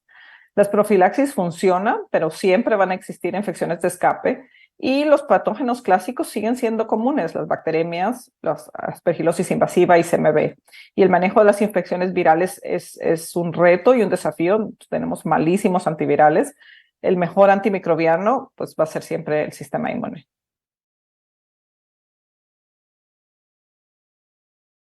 Pues hemos tenido una par de presentaciones muy interesantes, muy completas, con un enfoque clínico también, que han sido extraordinarias. Y bueno, vamos ahora a la sesión de preguntas y respuestas. Hemos recibido varias preguntas de ustedes y tengo el gusto de que la doctora Patricia Cornejo, quien es la presidenta actual, nos pueda hacer algunas de las preguntas que tenemos y nuestras ponentes o la doctora Cornejo también las puedan contestar. Adelante, doctora, por favor. Bueno, muchas gracias por haber invitado a la Asociación Mexicana de Infectología a participar en esta sesión conjunta. Y tenemos la primera pregunta para la doctora Fernanda. ¿En qué paciente solicita tomografía de tórax previo al inicio de la profilaxis y si realiza imágenes seriadas? Sí, gracias. Pues bueno, antes de esta información que les compartí ahora, se les pedía solamente si había alguna indicación clínica para descartar algún proceso respiratorio. Sin embargo, dada la alta prevalencia de anormalidades basales, incluso cuando están asintomáticos, cuando pulmonares, o sea, cuando nada más se pide por neutropenia febril, que podría ser incluso explicada por la propia leucemia, pues esto nos llevó a que ahora nuestra recomendación local es a todos, o sea, todo paciente con leucemia aguda que va a recibir un esquema de inducción a la remisión, hacemos una tomografía de tórax simple para evaluar la presencia de particularmente de nódulos y micronódulos. Y ya dependiendo esos hallazgos es si se tiene que repetir, o sea, ya no se hace seriada porque suponiendo que está normal, se empieza la profilaxis y a menos que haya ya un cambio clínico, no habría necesidad de repetirla. Perfecto, muchas gracias. Y para la doctora Jennifer, en el caso de un trasplante alogénico con una donadora que tuvo una prueba serológica reactiva a virus de hepatitis C, pero carga viral negativa, sin tratamiento únicamente confirmatoria, ¿opina usted que existe contraindicación para usarla como donadora?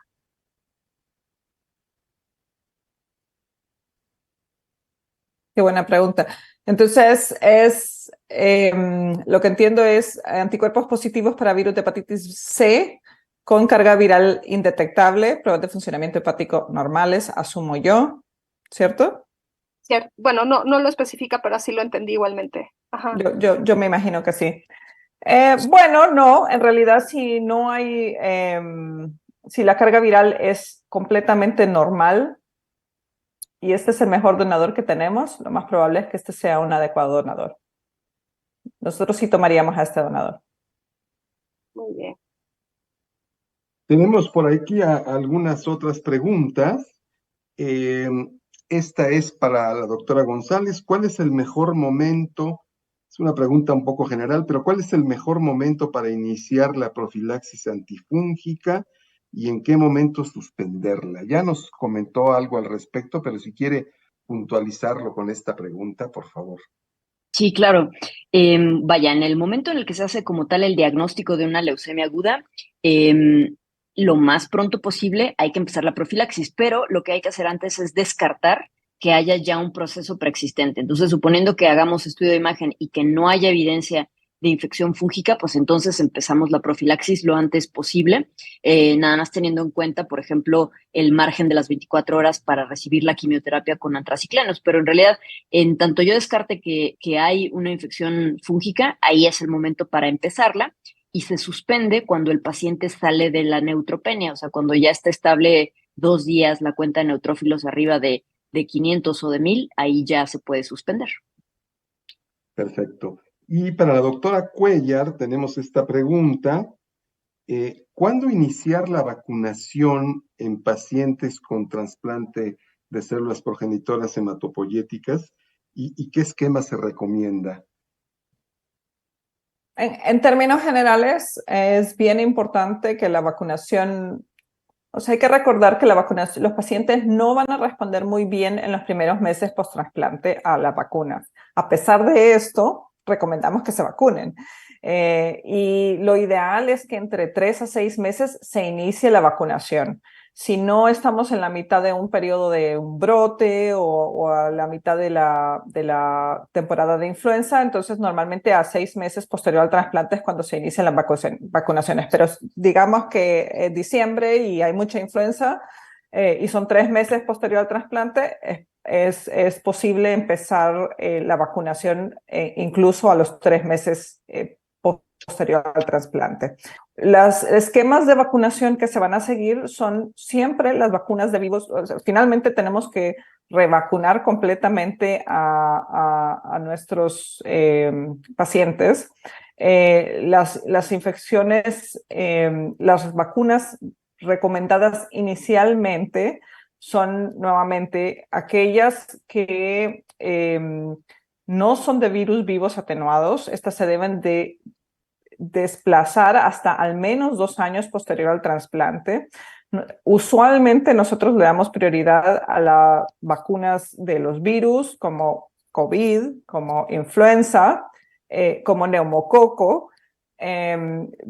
Son, diría yo, con las primeras que empezamos. Pero en realidad se hace todo un esquema completo de vacunación a partir de los 6 meses y se reciben de acuerdo a las diferentes vacunas que se tienen que administrar, de 3 dosis de, por ejemplo, de neumococo. Ahora está el neumococo, la nueva que es conjugada 23 valente. Entonces, esto va a reemplazar la necesidad de luego hacer una polisacárida más tardía. Pero nuevamente, estas cosas van a ir cambiando con el tiempo. Lo más importante es seguir los esquemas de vacunación locales, siempre empezar por virus, por vacunas que no tienen virus vivos, es decir, de partículas, y darle prioridad a los brotes que existen: influenza, COVID, neumococo. Gracias. Ahora para la doctora Fernanda, ¿con qué frecuencia la toxicidad hepática es un problema para el empleo de profilaxis y cómo recomendaría monitorizar este problema? Ok, bueno, es frecuente, es la toxicidad más frecuente, de hecho, pero no siempre lleva a que se tenga que suspender el antifúngico. O sea, el límite tolerable es que las transaminasas se eleven 5 veces por arriba del límite normal. Ahí sí hay que suspenderlo y vigilarlo.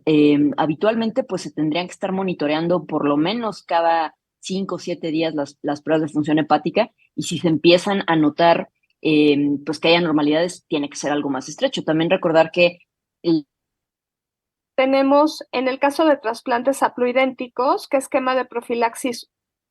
Creo que ya está la doctora Fernanda, ¿verdad? Ya te escogí. Ya está, sí. Entonces, si quieres... Sí, algo pasó con la conexión. Pero bueno, o sea, una vez, o sea, si pasa este límite, se suspende y probablemente cambiar a un esquema que no sea hepatotóxico.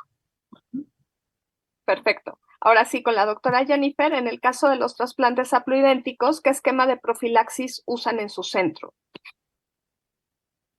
Bueno, no hay una profilaxis estándar para todos los receptores haploidénticos. Va a depender de los factores de riesgo individuales del paciente. Entonces, Por ejemplo, si estamos hablando de profilaxis antifúngica, vamos a asumir que esa es la profilaxis que estamos hablando, pues el riesgo que tenga la enfermedad de base, el sitio de donde proviene para decidir si el paciente requiere profilaxis con un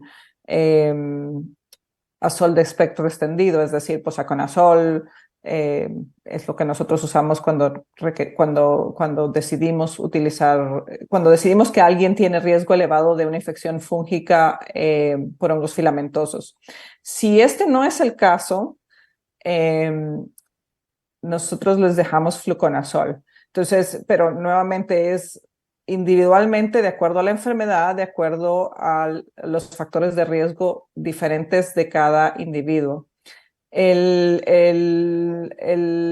La profilaxis para neumocistis, nosotros usamos en el periodo de la aplasia pentamidina inhalada y posteriormente, una vez hay recuperación de las cuentas de plaquetas y todo esto, se reinicia el Bactrim.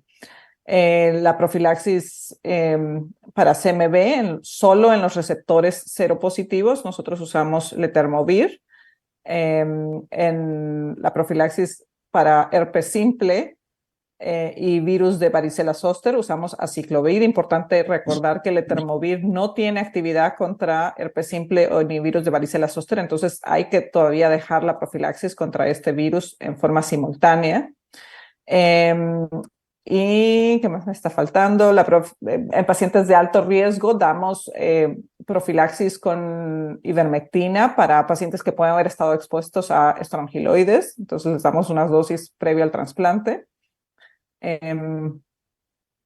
Y no utilizamos profilaxis antibacteriana de rutina.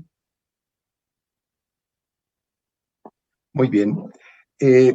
Otra pregunta para la doctora González es con relación, se habla de voriconazol, pero en realidad creo que puede ser cualquier azol, y se refiere al caso de la vincristina en particular, pero no todos los azoles, pero los que más tienen interacción y pueden producir neurotoxicidad. La pregunta es que en el caso de utilizar vincristina, ¿sería mejor usar una equinocandidina? Esa es la pregunta, o anfotericina desde el principio. Así es la pregunta de uno de los asistentes. Sí, la verdad es que es difícil, porque, bueno, por ejemplo, isavuconazol y fluconazol son los que menos van a interactuar con vincristina, y los que son de más riesgo justos es voriconazol y posaconazol. Esos son los que son de mayor riesgo. Entonces, hay dos opciones. De plano, no usar azoles y utilizar regímenes con equinocandinas o anfotericina, aunque por ahí sí hay un ensayo clínico de anfoliposomal que no le fue tan bien en leucemia linfoide.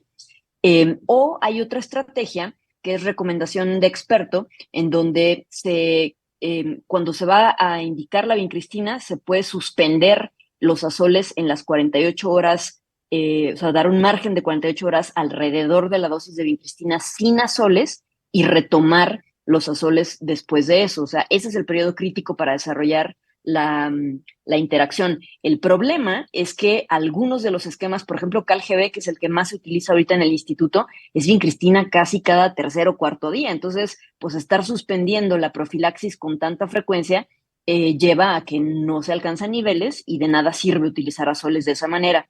Por eso es que seleccionamos nosotros a las equinocandinas, pero esto va a depender sobre todo de la cantidad de vincristina que lleve el esquema. Por ejemplo, Hipercevad no tiene tanta, entonces ahí sí se podría utilizar esta estrategia de suspenderlo perivincristina. Entonces depende mucho del esquema que utilicen ustedes.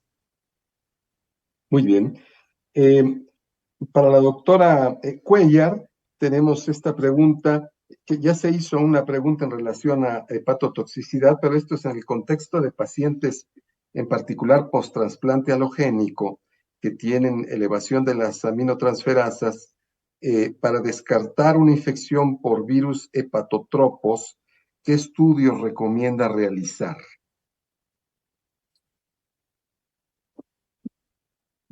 Perdón, ¿puede repetirme la pregunta? Perdón.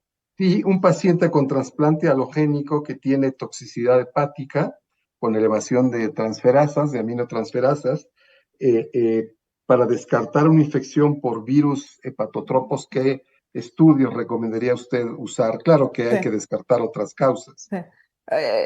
Finalmente, yo diría que en un receptor de trasplante, la causa más común de alteración de las pruebas de funcionamiento hepático cuando es causada por un virus, CMV va a ser todavía el más frecuente. Entonces, debemos de buscar la reactivación por herpes virus, específicamente CMV.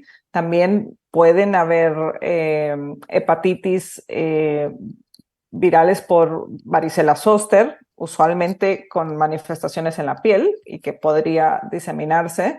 Y fuera de estos, adenovirus también puede dar hepatitis. Los virus hepatotropos clásicos como hepatitis A, B y C también se podrían buscar, solo que pues tendría que haber estado expuesto el paciente, no haber tenido un escrutinio previo al trasplante y que se nos haya escapado que lo tenía para que esto suceda en el post-trasplante. Entonces, yo diría que si todo esto ocurrió bien, y estábamos seguros que antes del trasplante no tenía exposición a ninguno de estos virus, lo más común es todavía las infecciones oportunistas del trasplante, es decir, CMV, otros herpes virus, adenovirus. Muy bien, gracias. También para la doctora Jennifer, ¿cómo definir el riesgo de enfermedad por citomegalovirus que no es igual a trasplantes de órgano sólido? El riesgo de enfermedad, el riesgo de citomegalovirus es completamente distinto en receptores de trasplante de médula ósea que en órgano sólido. En general, el CMV es un virus que permanece latente en muchísimos tejidos del organismo. Entonces, la idea en un receptor de trasplante de órgano sólido es que tenemos un receptor que nunca ha visto CMV y que traemos un órgano lleno de CMV en el contexto de la inmunosupresión que le estamos dando para evitar el rechazo. Esta es la razón principal por la cual el CMV se presenta en receptores de órgano sólido con mayor predisposición en el órgano trasplantado. Entonces, si tenemos un paciente con trasplante de hígados, la hepatitis por CMV es frecuente. Si tenemos un receptor de trasplante de pulmón, la neumonía por CMV es frecuente. Lo que pasa en trasplante alogénico de médula ósea es que nosotros tenemos un receptor que ha estado expuesto contra citomegalovirus, tiene latente CMV en todos sus tejidos, pero con la quimioterapia vamos a borrar su memoria inmunológica. Esto le permite a CMV empezarse a reactivar y si le damos nosotros ahora unas células que nunca se han enfrentado contra CMV, se van a trasplantar, tienen que llegar a la médula ósea, empezarse a reproducir y luego aprender a luchar contra citomegalovirus. Entonces, esta es la razón por la cual el donador seronegativo, receptor seropositivo, es el de mayor riesgo en receptores de trasplante. Pero en realidad, cualquier receptor seropositivo es de bastante riesgo de reactivación porque CMV se encuentra en todos los tejidos y va a aprovechar la oportunidad de la inmunosupresión para iniciar esa reactivación. Gracias. Otra pregunta es, ¿cuál es la prevalencia actual en su centro de enterobacteriales resistentes a carbapenémicos? Digamos que en nuestro centro es baja.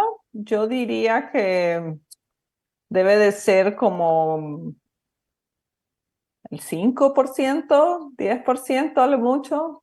Casi todos son importados, tenemos poco local.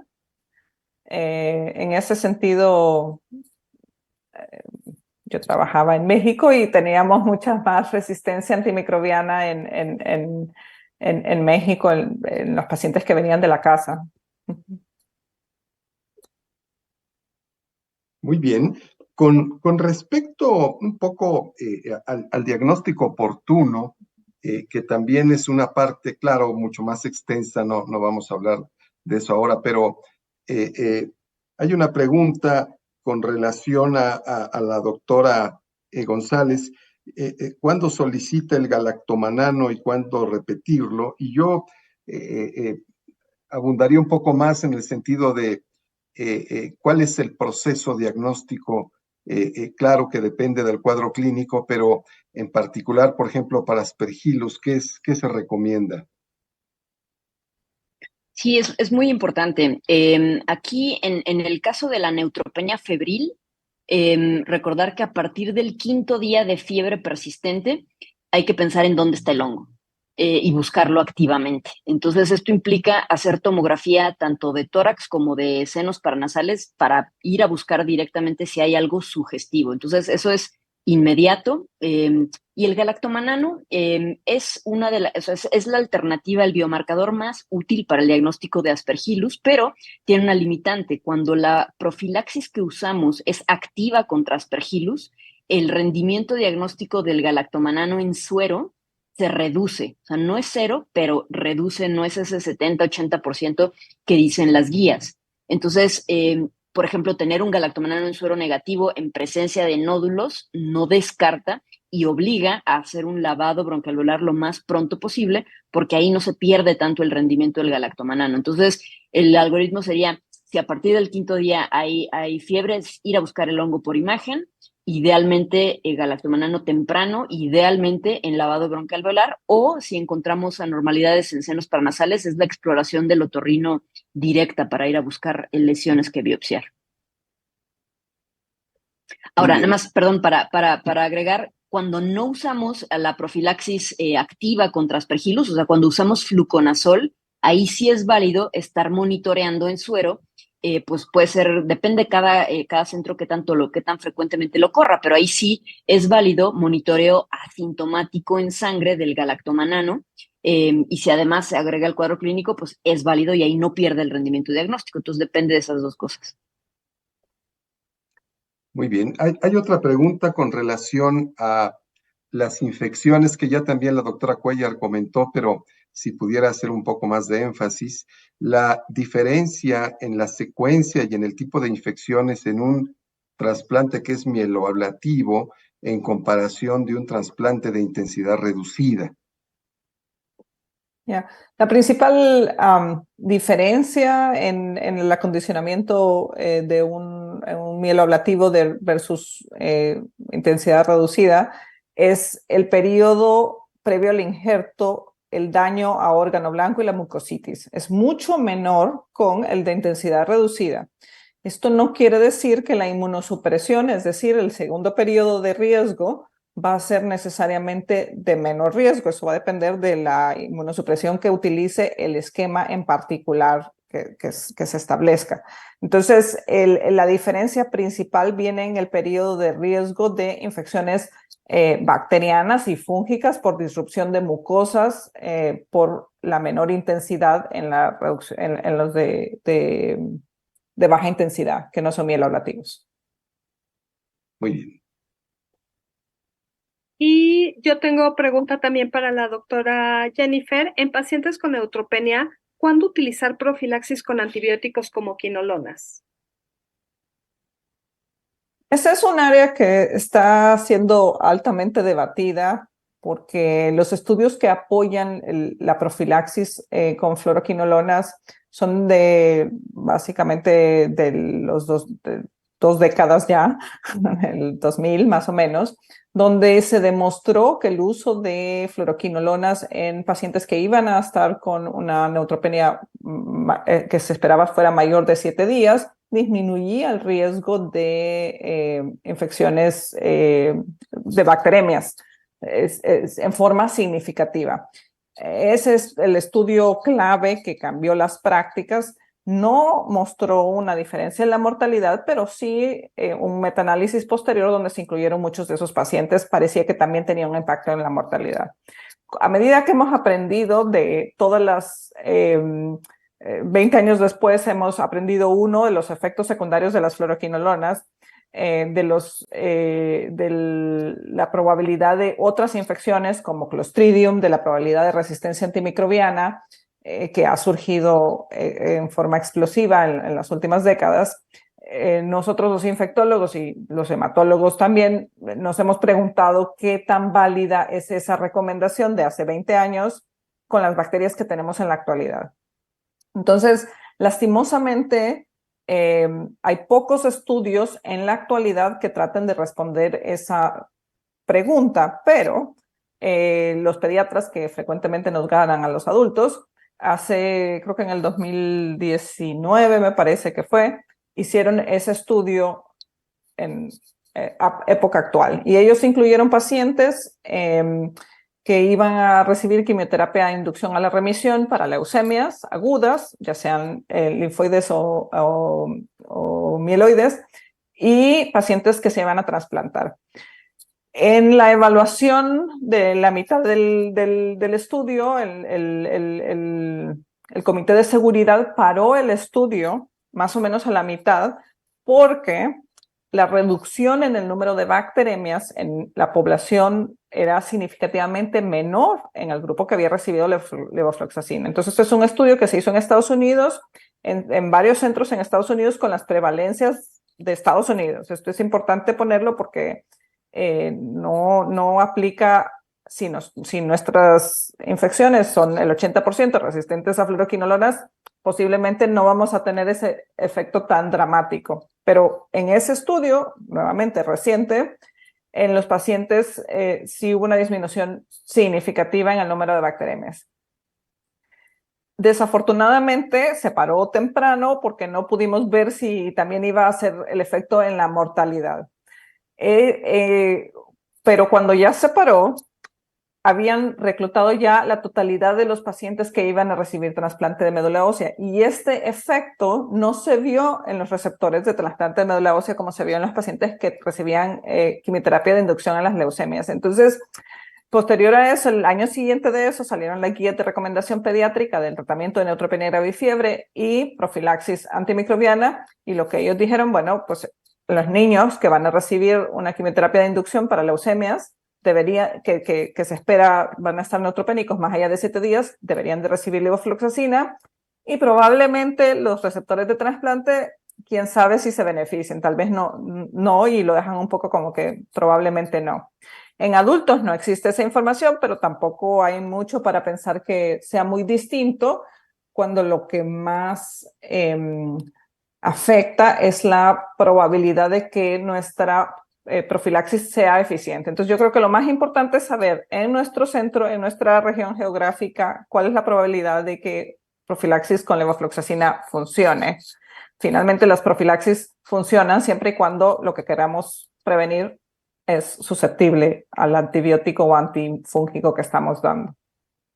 Entonces es un poquito, no respondí la pregunta completamente, pero en muchos centros sí se usa si es que la incidencia no es tan alta de resistencia a fluoroquinolonas. Nosotros no la usamos. Muy bien. Y otra pregunta también para la doctora Cuellar es ¿cuándo suspender los antibióticos en los pacientes con neutropenia y fiebre y si hay diferencia en el paciente peritrasplante? Ya, esa también es otra área que ha estado muy en boga recientemente.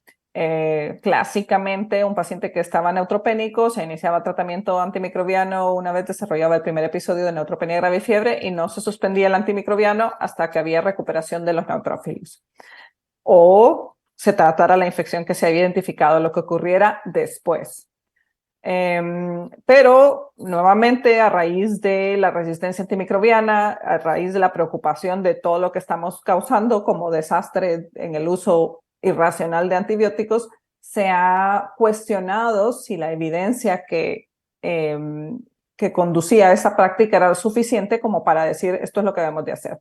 Y entonces, en el 2017, me parece, los españoles hicieron un estudio tratando de responder esa pregunta. Entonces, este es el How Long Study. Ellos vieron la descontinuación temprana de los antimicrobianos en pacientes que tenían neutropenia siempre y cuando la fiebre se resolviera, siempre y cuando no había un aislamiento microbiológico y el paciente pues estaba estable, tenía un episodio de neutropenia grave no complicada. Y lo que ellos vieron es que en este grupo de pacientes había menos uso de antibióticos, que desafortunadamente ese fue el desenlace primario, o sea, el desenlace primario del estudio fue uso de antibióticos. En ese estudio, pues sí, había menos uso de antibióticos al suspenderlos en forma temprana, y no notaron una diferencia en mortalidad, pero mortalidad fue un desenlace secundario y en realidad no tuvieron muertes más en ninguno de los dos grupos, entonces no estaba diseñado para evaluar seguridad. Sin embargo, este fue el primer paso para que hubiera una serie de estudios que no han sido randomizados como ese o aleatorizados en forma estricta, pero que se han adaptado esto y comparado con controles históricos, y la gran mayoría de los estudios apoyan que tal vez sí es posible hacerlo. Es decir, si nosotros tenemos un paciente que tenía neutropenia grave y fiebre no complicada, no tiene un foco infeccioso, no estaba hemodinámicamente inestable cuando le iniciamos los antibióticos y no tuvimos un aislamiento microbiológico, lo más probable es que sea seguro suspender los antibióticos siempre y cuando vamos a poder vigilar a ese paciente. No se vale suspenderlo y pues, ya se lo suspendí, váyase a su casa y no tengo acceso a sistema de salud y entonces tiene recurrencia de la fiebre en su domicilio. Estos mismos estudios no se han hecho en trasplante de médula ósea. Algunos pocos han incluido pacientes, pero son bien poquitos. A pesar de eso, poco a poco estamos como que queriendo adaptar un poquito esto sin haber nuevamente estudios fuertes que apoyen que esto es seguro hacerlo. Pero también la recomendación de hacerlo tampoco era fuerte en el sentido de que los estudios que apoyaron hacerlo estaban malísimos de hace 30 años, donde, bueno, pues dejarle los antibióticos parecía que estaba bien. Entonces, en nuestro centro, por ejemplo, estos pacientes que desarrollan fiebres alrededor del haplotrasplante, que estamos segurísimos que es por la reacción de las células que se están infundiendo, no encontramos nada, se le quita la fiebre después de la ciclofosfamida post-trasplante y están como si nada, se lo suspendemos. Entonces, siempre y cuando podamos vigilar al paciente, va a estar en el hospital, sí estamos suspendiendo los pacientes. Cuidado con pacientes que, por ejemplo, tienen una liberación de citocinas muy elevada y acaban tratándolos con tocilizumab, por ejemplo, nos ha pasado eso, que entonces ya no desarrollan fiebre después y entonces pueden tener una bacteremia sin fiebre y esos pacientes les puede ir mal. Entonces ese sería un grupo de pacientes que no me atrevería yo a suspendérselo. Pero entonces poco a poco lo estamos adaptando más también en trasplantes de hacerlo, pero sin necesariamente estudios que lo apoyen completamente. Estamos casi llegando ya al final. Una última pregunta para la doctora González. Nos comentó, y creo que es muy importante, el no abusar de la profilaxis antifúngica en pacientes que van a recibir una consolidación, por ejemplo, que está la leucemia en remisión y no esperamos una neutropenia tan profunda, tan prolongada como la inducción. Pero, ¿qué hacer, por ejemplo, en un paciente que ya tuvo una infección fúngica, entra en remisión y ahora va a recibir otros tratamientos que le van a condicionar neutropenia? ¿Sería recomendable dar prevención dependiendo del agente fúngico que haya tenido ese paciente o qué nos recomendaría? Sí, es una pregunta muy importante, porque lo que les mencioné se refiere a la profilaxis primaria, es decir, cuando no ha habido el antecedente de una infección fúngica previa.